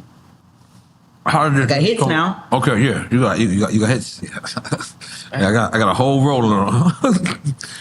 So let's talk about that. How did We that got get a made? plot for that shit getting rolled up. We got done. It took a minute, Right. but we got there. There. Right? Come on. Right. Appreciate you too, big homie. Thanks. He got you if you need another one, man. Okay. Right. He hippie mood. I don't know how y'all do you say? California people get. That's hippie mood. Look at this shit. Hell yeah. Oh, hell yeah. He a hippie. That's right. So one of us. They not like us. So, Leave the Door Open. How did that get created? So Leave the Door Open was during COVID, and Yeah. can y'all hear me? Yeah. I was hearing you though. My #1 world hit song, Leave the Door Open. Should we make some noise for that? Come on, bro. Now that's my first #1 hit, and I went #1 twice, and that's it. I mean, like I got one, and I'm telling you, I've done records underground, semi records, this and that. But if you ever had a hit record, man, everybody knows ain't no feeling like having a current hit record when that shit is playing, and He says it all the time. He says it all the time.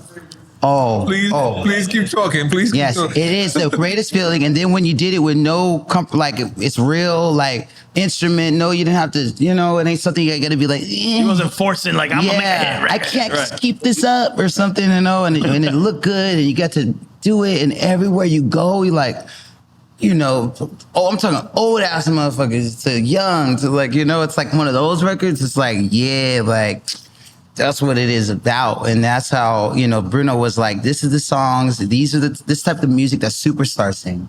That's what that's how we went into making it. Like when he said we're gonna make an album, because this Leave the Door Open came later, but he was like, it's music that superstars sing. We're gonna go in here and make some shit.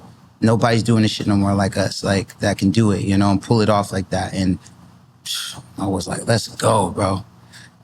I was like, Big rock star shit. yeah, Yeah. And he was like, I don't even know how to do it one way. He was like, and it reminded me of like at the same time I was watching like Last Dance, the Michael Jordan shit. Oh, yeah. And I was like, oh yeah, so yeah, he's like Michael, and I was like, I ain't gonna be Pippen now. What?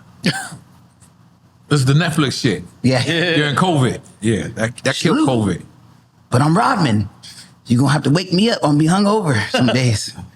I'm in Miami now. Rodman was a rock star. Yeah. But he still, he needed that Very element. He important on the came team. and did it. Right. Kind of got, it was still, I don't know, it worked. Yeah. And so, and he had, Bruno, same way, he had an incredible team for these records that we put together. Shout out to Chucky, his engineer, who was getting all the real 70s sounds, all the mics, all the real drum heads, all the shit. Like, it was from the rooter to the tutor, like these records were built from real musicians that love the art, that like were getting every detail so that we can make something current that Like had the, new nostalgia. that had the Right. feel, but we could take it somewhere too. Right. But how did they do it? What was they really doing these things on? That was the part that went into it, and the troubleshooting that went into it, and that was the beauty.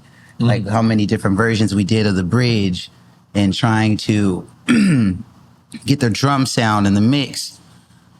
We did so many fucking mixes where one day we just boycotted against Bruno. Like, we don't have to fucking do this no more. Because you said he was like Dre in that song, right? But even more like, dude, one song, bro. Even Dre will bounce around. Right. One, he might Busta Rhymes gonna at least come in, and they gonna do 4 or 5 tracks. Right. Game might show up. They gonna do shit like he's gonna do shit. What you saying? One is because he's It's like we're spending still all working that on the time same on the song. same one. Okay. But like how long?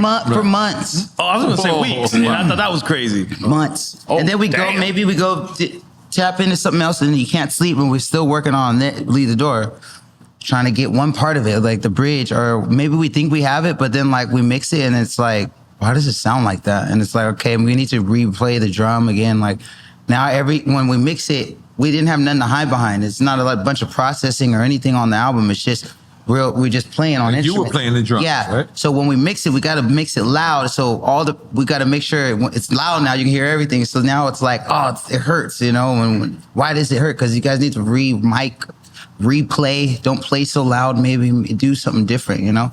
And so we played with that so many times. And then sometimes we would start playing with that and remake the whole bridge again and all this stuff. And then it's just like, oh my God, everyone's about to lose their mind, you know? Meanwhile, niggas is dropping every week like, hey, do that. Some little nigga just dropped, going viral, you know? Like, damn, we should be out right now, you know? Like, hold on. Just trying to get this bridge right. Yeah, so I was like, shit. And then when it was right, boom, wow, it was on. Gucci suits, Grammys, everything, red carpet. You go show up with Bruno as red and carpet. it all made sense at that point. Yeah. Right. He was like, I'm gonna show you how to do this shit. Like, this how, you know, he got joy out of like having someone that he could do it with, a partner that he respected just as much, and that he was making new music with, and that we could have fun. If you see all the stuff that we did, we're having the time of our lives. It looked interviews. fun, man. I started wearing a wig, Bob wig. I should have brought that motherfucker tonight, but the humidity. They would have fucked up the wig too. But it was the time of our lives, and we were just having fun, drinking rum. We was drinking that rum too. Is this it? Yeah, try some marijuana. That's that marijuana. It's made in a clean tub in Kendall. Yeah, I can see that's money. Let's go. That's triple distilled. Yeah. You can do a spell with this shit. All right. Now, me and you got something else in common. I want 30%. I'll give you 29.5. I mean, you got something else in common. I heard you don't fuck with edibles. I took some before I did this, for better or worse. I did. Really? I took one and I was like, it's not really working. Let me take 3 more. Oh, because I heard a story. You on a first class airplane while I almost thought I was gonna die. Right. And you did it again today? Yeah. Oh, let's smoke some more. No wonder it took you so long to get that shit. I need that shit. I need a little taste of that. Right. So I thought you sworn off edibles. I did, but I was like, you know what? Let me just go here, and this seems like a great format to do it. Do edibles, say a bunch of shit. You're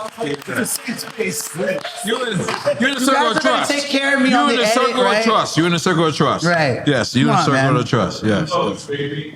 We all like having Grammys, right, N.O.R.E? Yes, yeah. Right. Except for me. You can have one if this interview is looking good. Yes. He's like, he's gonna send you one of his. We can all have a Grammy, all right? And then, you know, we gotta ask the $1 million question. You got the hottest chick in the game wearing your chain. Hey, can you chill? That was the chill version of it. You can't act like you're an edible now, man. Who's wearing whose shade, bro? Stop. No, I mean, you know what I'm saying. Like that's a thing. Like You know what he means. Mariah's right? just married like a motherfucker. Right. Yeah, like a motherfucker. Your eyes don't have to get that wide when you. No, I'm just saying that's a motherfucker. That's for you. I'm happy for you. And then there's like married I ain't like a gonna lie, because everybody is like, whoa. The other married is kind of weird. Slime is now upgraded. No. I'm just being honest. Like whoa. I don't want to say it like that, but what I'm saying is, you know, What you like you look like you in a different. You look like you joined Illuminati. No, man, don't start. Not Illuminati again. I'm sorry. N.O.R.E, I had a vision of love. Yes, you had a vision. And it was more. Sounds like a song. Yes. And my vision was to work with the greatest, and I got to work with Mariah Carey, and I never would have thought. Like, it just keeps getting better and better. I have to admit, it's getting better. Oh, it's getting better.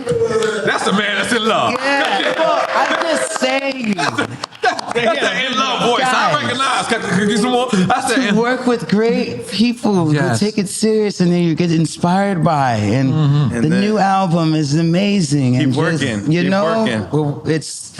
we so happy for you.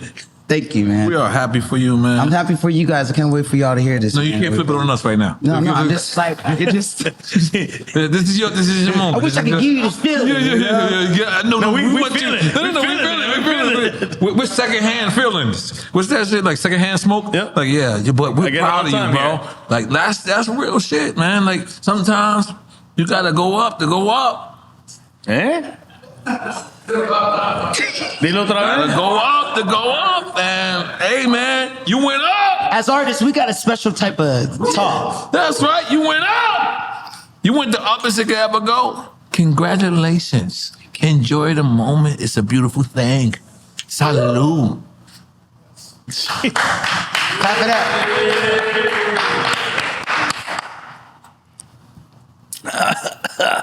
I like that stuff. Yeah, Good. which Well, one? no, you drank something else right Mama now. Juana?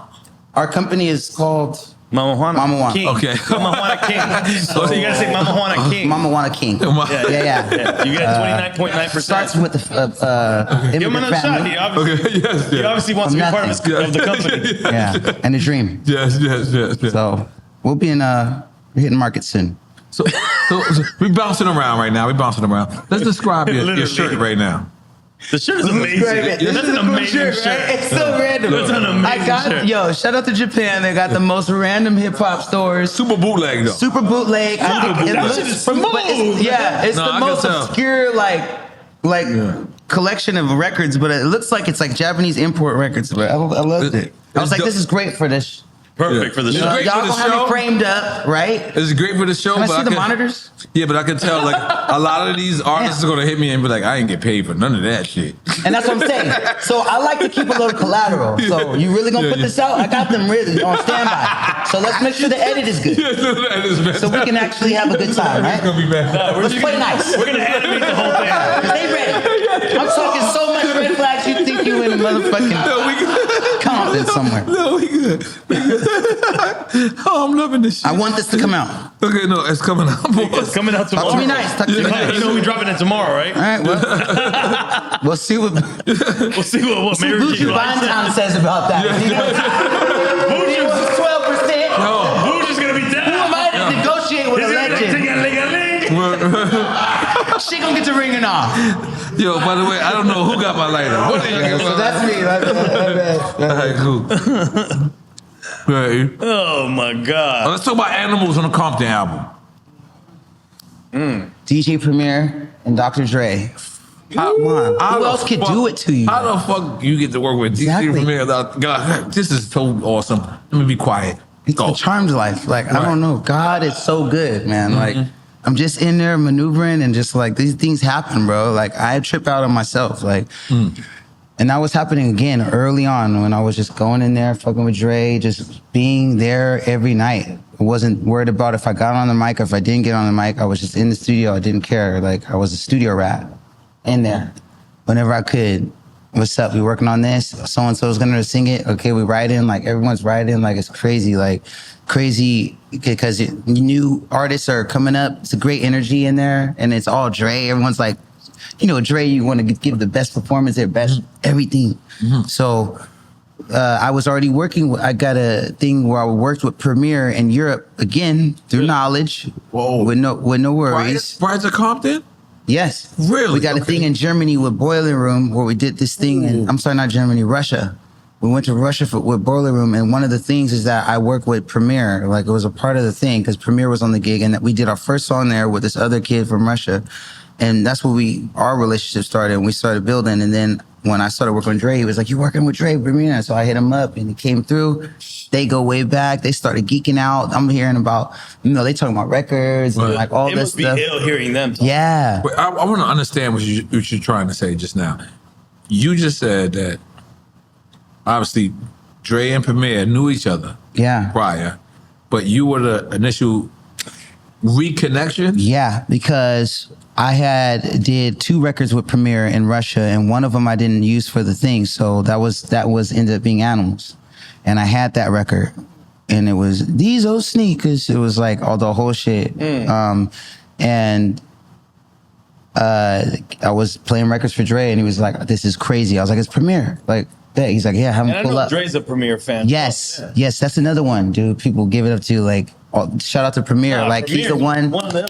Another one, universal, that they all give it up, from Alchemist, everybody. That's the God, you know. So, Yeah, absolutely.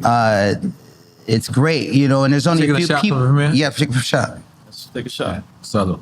And I've been around to see people like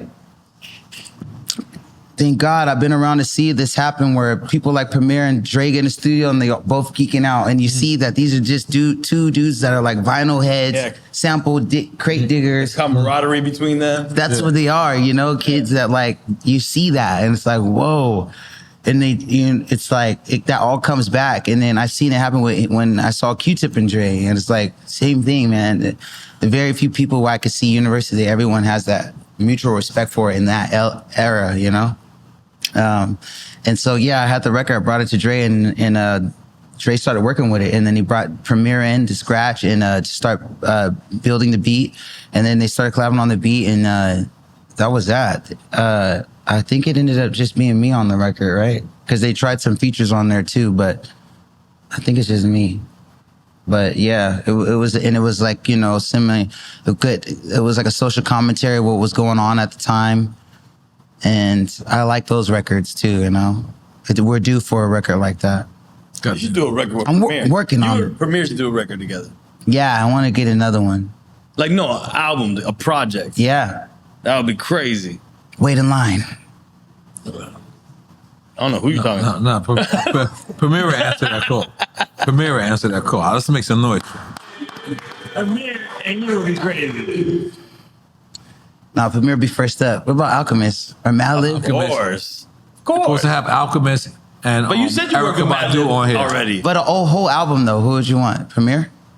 I mean, that's what I'm thinking in this moment. But yeah, Madlib is amazing. Are you saying who's our choice? Premier, Who would y'all choice be for me to do a whole album For with? me right now, I'm saying Production wise. Premier. Premier? I would say Premier. I would say just as my second choice, Alchemist. I just love that Venice Beach. No, I can see the Alchemist synergy with Yes, you and Alchemist. Crowd? A joint out collab album. No, fuck. So no one's making money? This is cool. We're taking a shot. Okay, so what do you want Gotta to hear? split that between how many? What do you want to hear? What is I'm it doing a you're flute thinking? album. I like the flute album. I'm doing something. I gotta do something. All right, let's take a shot for that. I want you to do just a production album. Yeah. Just I gotta play do something drums just and some instrumental. vocals. Drums, beat breaks, Here, I'll just swig it. Oh no. shots, you know, you're like drinking from here. you hear shit clanking in the back. Cheers. So I just want to point out those rings. What? These is crazy. I rock a lot of jewels, N.O.R.E. Okay. Those are mood rings? Yeah. See what the fuck going on. 25 right here. Easy. 45. Is that a paddock? Is that a paddock? $45? That's like a fuck you to the haters. Ooh. Take a dive. Ooh. You see what's going on. Doesn't Are cost they watch rings? Oh, This $100, $50. okay. 100 what? This is all porcelain, Ooh. but from Rome. Fire. Stupid import. $15. Right. So you do the math. I'm not a numbers guy. No. You I'm got not a whole that guy. handful I'm just pointing out. A lot of time on my hands. Yeah, a lot of pointing out. I'm not pointing out. I'm taking the Crazy. PBs. I don't give a fuck about y'all right now. Yeah, go ahead. So let's talk about Come Down. Yeah. Are we talking about Off the High? Off the high? Or are we? What are we coming down off of?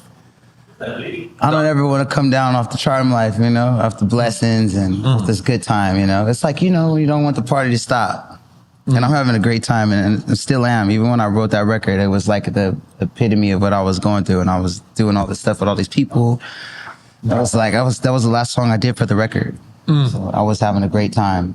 And I didn't want the party to stop, you know. You work so hard to get to this level of Right. bliss, you know. Absolutely. But the work don't stop, you know. But yeah. Now speaking about party, you did a party I believe Nelly's birthday. Yeah, I did. Was it Nelly's birthday? Yeah. And who In was it? Vegas. Ashanti surprised him. Okay. Hit all his closest friends and put together a really nice event for him in Vegas. Right. I didn't know they was filming a reality show too, but I got some time in the reality show too, so Yeah. I want my check. Let me get the lighter. Okay, my bad. I want a reoccurring role now. Yeah. But that was an honor to be called. Huge honor to be in that lineup. I mean, she had everybody pulled up, and it's great, man. Like Jermaine Dupri was like hosting it. Had everybody there, man. Lloyd, it was beautiful. It was beautiful. Anybody ever throw a birthday party for you like that? For you that you didn't have to pay for? I threw my own birthday party. Right. I've been that nigga for some minutes. Oh shit. It's my party. Nah, but bro, man, I'm gonna be honest. I'm proud of your story. Like you know when you hear your story, or you like could Google your story, right? It starts out with turmoil. You had two parents that was in jail. So one would think, damn man, this guy's supposed to be he can't be a winner, like Right. And the fact is, you flipped the rocks, or you flipped the everything, and the fact that I love, like, not only me, like everyone, we love your smile. You smile, bro, and like I said, I'm not fooled by the smile because I smile a lot too. Right. And the reason why I smile a lot is because I know what I've been through. Right. And I'm so happy to be where I'm at. Right. And without you telling me that, I could tell that you that same person. Like we that people that we probably wasn't meant to be here, but we're here and we beat the odds so much that smile is like, of course, Right. motherfucker. So I relate to your smile. Yes, Like, thank just you, so man. you know, just so you know, man, I relate to that shit. Because I relate to beating the odds. But now let me ask you. We got Exhibit from over here. We got Game from over here. Everybody's from California, but Oxnard is a town that people didn't really know, right? Is there ever a time where you doubted yourself and was like, man, no one is gonna understand? You know what I mean? Like, has there ever been a time like that for you? The time it wasn't making sense money-wise, monetary-wise, and I had kid. Yeah. And that was the big battle. It was like, That's what? the artist's battle. That's every artist's battle. Yeah. And it's like, what do you do at that point where some artists know how to switch it over and become an entrepreneur at that point and see, okay, this is about, if I want to do this for a living, there's going to be a certain amount of business acumen I need to go into this with, branding. And if I'm going to really, especially if you have a family, Yep. I need to at least organize how this is coming through, funneling and all this stuff, right? So, how young is it that you have your family, man? Like I was sounds like you're 23, young. 24. That you had your first kid? Yeah, 24. Okay. And we was, out the gates, and my wife was straight from Korea and didn't have any family out here. My family was her family. We just all banded together and just made it happen, And she supported you, obviously. Watched the kid full time. I was out there hustling, I would do shows. I started the band that I play with now, the Free Nationals. Shout out to the Free Nationals. Shout out to the Take a shot for the people. Yeah, take a shot for Free Nationals. Take a shot. Let's do it. That's right. Cheers. Cheers, brother. Yeah, banded with my brothers, started a band and was like, okay, we're going to take this shit serious. We're going to start getting our show together. Right. And we got a badass show, and then that's when things started happening. But yeah, that was it was pivotal with the kids and growing That's up. critical at that Yeah, it's critical. Yeah. What was your question again? Fuck. He was just saying that. I had to hustle from the ground up. I mean, yeah, that was kind of the answer he was looking for. Yeah. WIC. We was on WIC. He was on. I was on the government assistant. He was at the government assistant. Government cheese. Yeah. Well, it was like the milk. You get the groceries. You could get a little check. Now he was just saying, did you doubt yourself being? Oh, I doubted. Yes, I did. Yeah. Yes, we're taking the bus. The area's not known. You know. Yeah, not really. That's kind of like where he was coming from. You know what? But coming from Oxnard, though, I had the battery in my back because when I was coming up, I was like, you know what? I grew up knowing that Madlib was from Oxnard. I know that we had a big impact. I didn't know that, Madlib. Yes. Wow. Madlib's from Oxnard and one of our biggest heroes. And we Madlib is an incredible producer. Absolutely. He's an MC too. Absolutely. You know what I'm saying? But Paak. Yeah, Oh no, like there's a whole What's his alter ego? Oh man, Quasimodo. So I was like, Oxnard got it. So I'm gonna be, I was like, I want to be next coming out, and to show that we got shit. It was already on the map as far as I was concerned through that. And so I was just trying to, continue to raise the bar with it. But I wanted to go to LA. I was determined. I was like, I want to get out of Oxnard. When I was coming up in high school, I was born in St. John's a hospital in Oxnard in '86, and I stayed there till about 7 years old. Then I moved to Ventura, and that's where I did like middle school, high school, everything, and that's just the suburb over. But then I started playing drums in church in Oxnard, and this is all the same, to me. Right. But it's very different too, Oxnard and Ventura. Right. But I always wanted to be like, I'm from Oxnard, because it's like that's where the soul's at, But I got love for the whole county, but.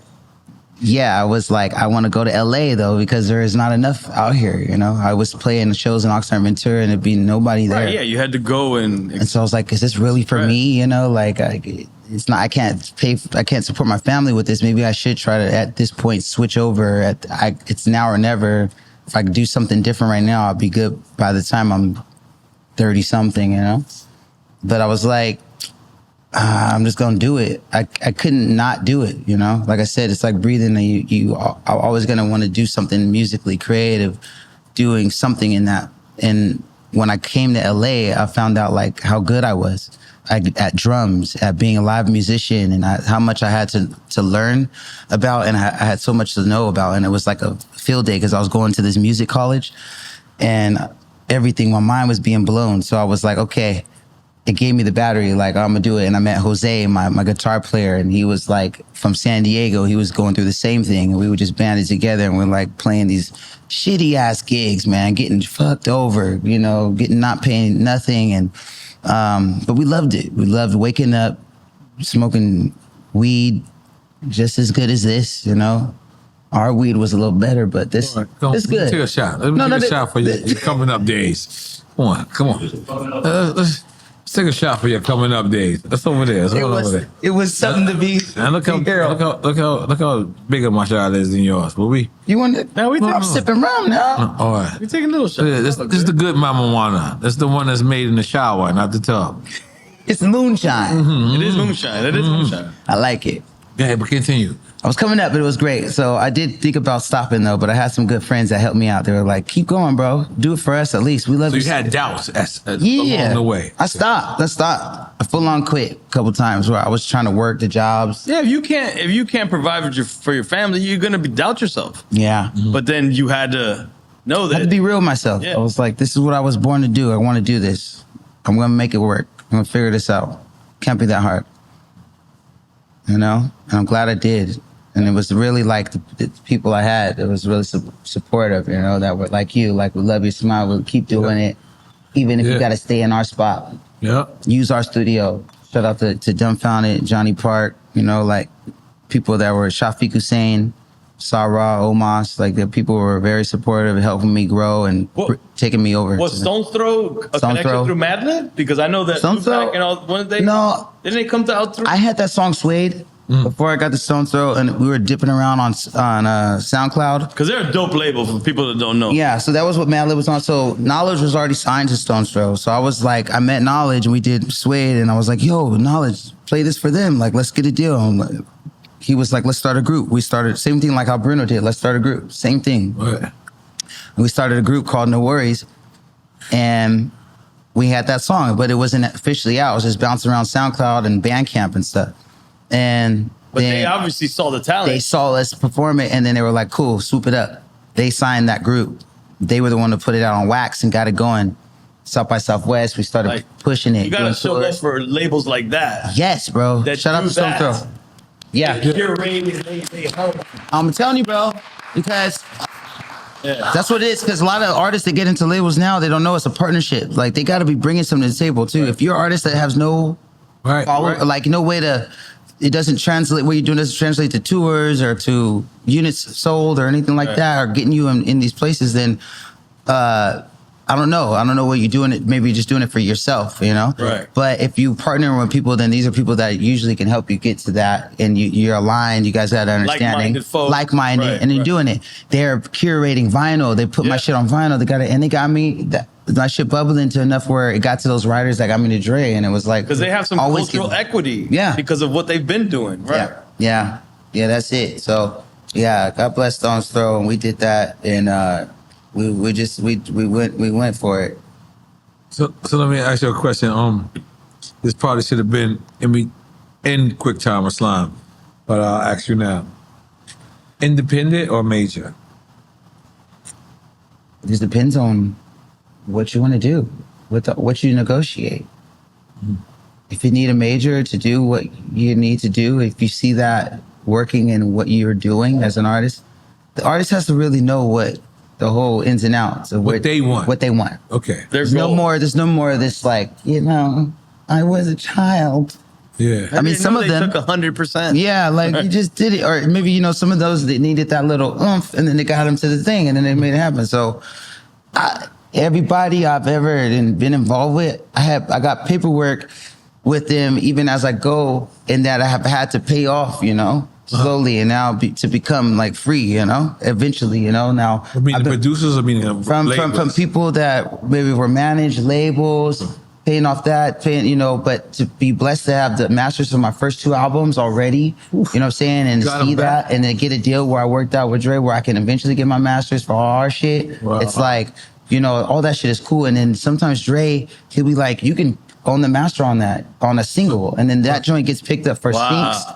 There's songs bubble, a That's couple what we were joints. talking about the other day, about the syncs, the licensing. Couple joints I own outright singles that I get syncs for crazy that go straight, go That straight Dre for my produced kids. too? No, but that I was signed to Dre for. Signed That to he Dre said you for. can keep that one, whatever, keep the master on that. That he produced? Not produced. Oh. No.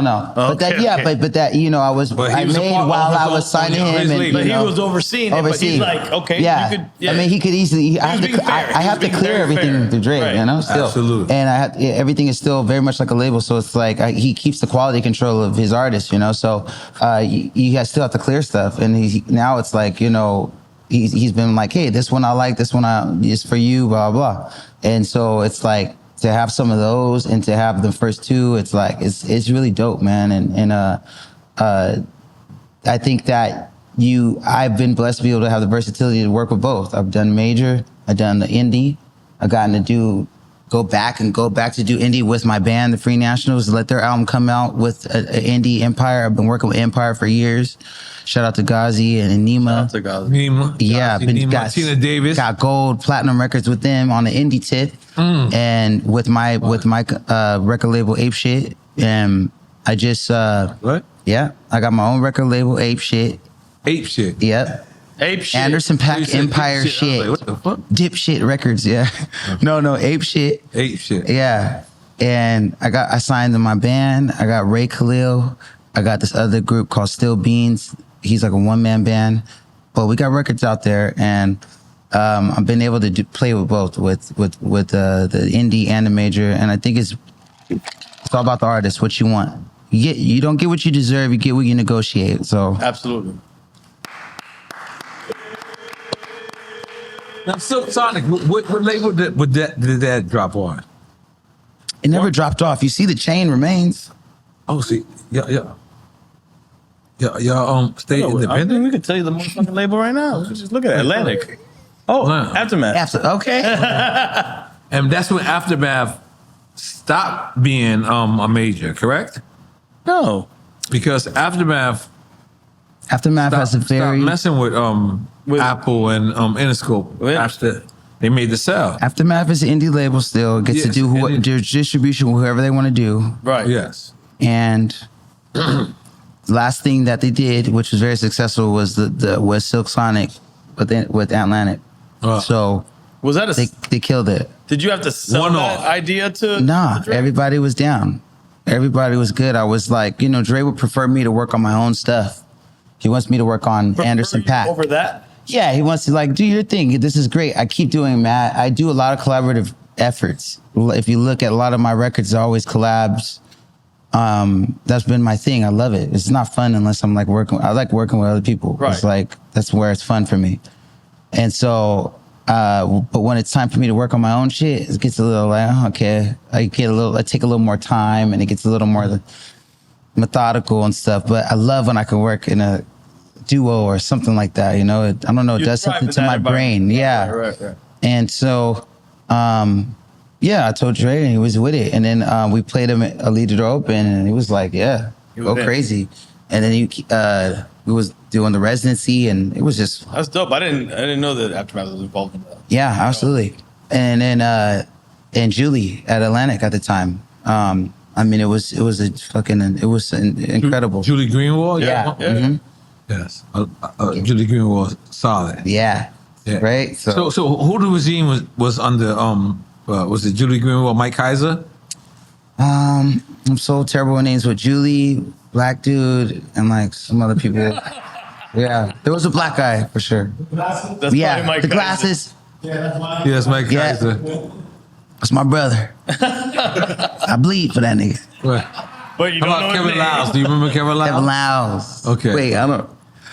Let's just chill. I don't know. I don't want to get all... I don't know who was exactly, but I was there. You're getting way too much money. Let's, You know, you don't know the tech, none of it. You just know you're getting way too much money. I mean, And- that's for his team's for. And that's, you know what they're what? for. That's a beautiful fucking I'm thing. at Nobu. That's a beautiful fucking thing. That's a beautiful fucking thing. So, is there anything in this industry that you regret?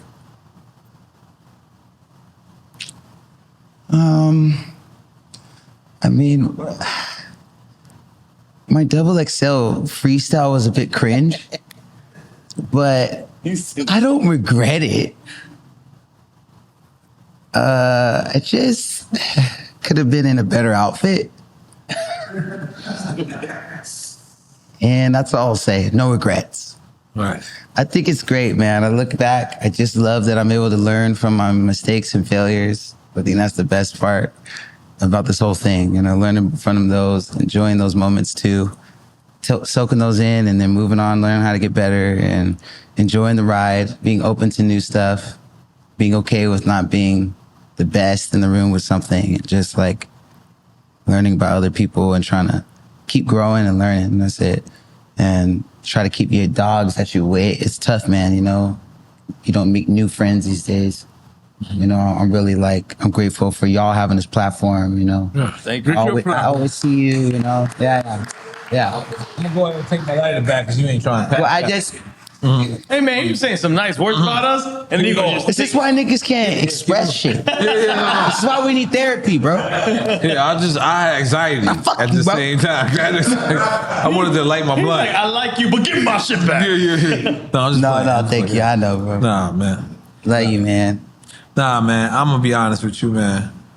You're a legend. Don't be dishonest, man, please. You're a legend. We've been, you know, me and you got a relationship. I've been trying to get you on here because I want to give you your flowers, and that's the thing about our culture is most of us don't really do that. Like, it takes nothing from me as a man to tell you how much I appreciate you as a man. Right. You know what I'm saying? Like, it doesn't take nothing away from me. It doesn't take nothing away from us. And that's what our show is about. Our show is about giving people and making people know how much the culture appreciate it. And God damn it, we appreciate you, motherfucker. Thank you. All right, and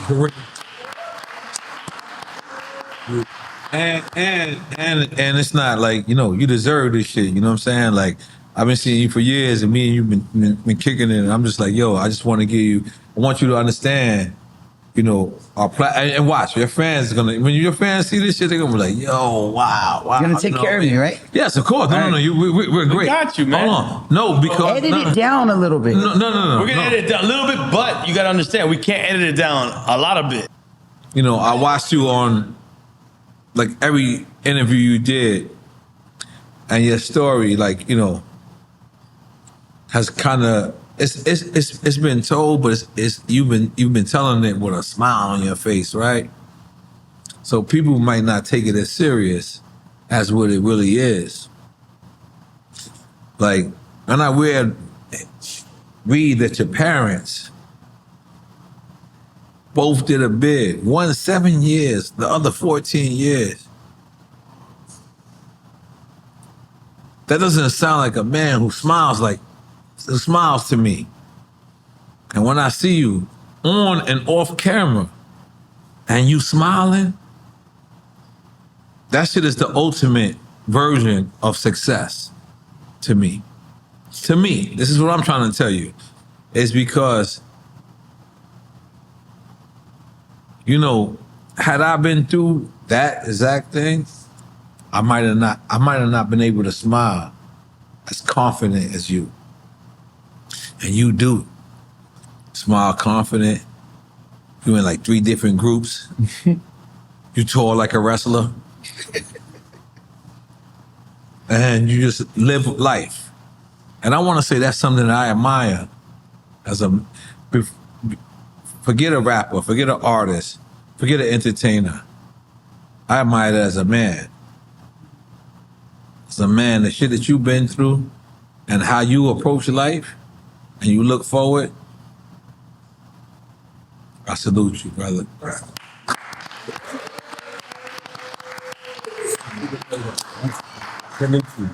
Big time. I got one more shot. Let's do it. You got 2. You got 2.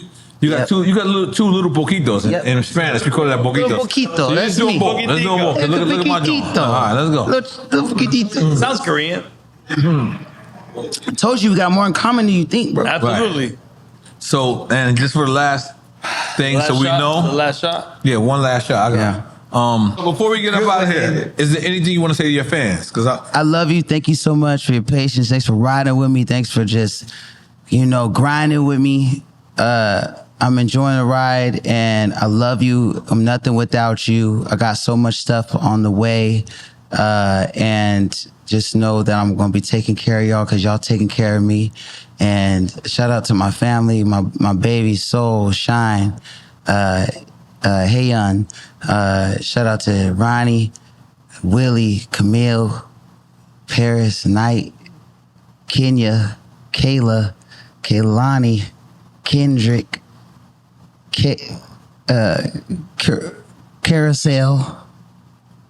who was you shouting out? That got real. I'm like, this better not be his kids. Like, you want some Nick Cannon shit? On the opposite way? Come on, man. This guy weird. He said, hey, it's Got a couple DMs that came in earlier. Right? All right. Okay. Yo, my brother. Holy shit, goodbye. Thank you so much, man. Love for y'all. being here. Thank you. Hey, and one more thing. By the way, this is your house whenever you want to come. Wait, take this last shot. Last shot. Yeah. I got 3 shots. I'll do the sake with you, yeah. Okay, take a sake with me. Yeah, thanks. Cheers. Dale que te puede, guys. Cheers. Let's take it. But then I got one more, and you got a tequila right there. So you do the tequila with the one more. Yeah. Let me pour up. I mean, yeah, all right. I'm hopping on the flight. We're not. Come on. Salud. Oh, you got a flight? Yeah, that's okay. Oh, I feel sorry for you, sir. God damn it. We're taking that picture.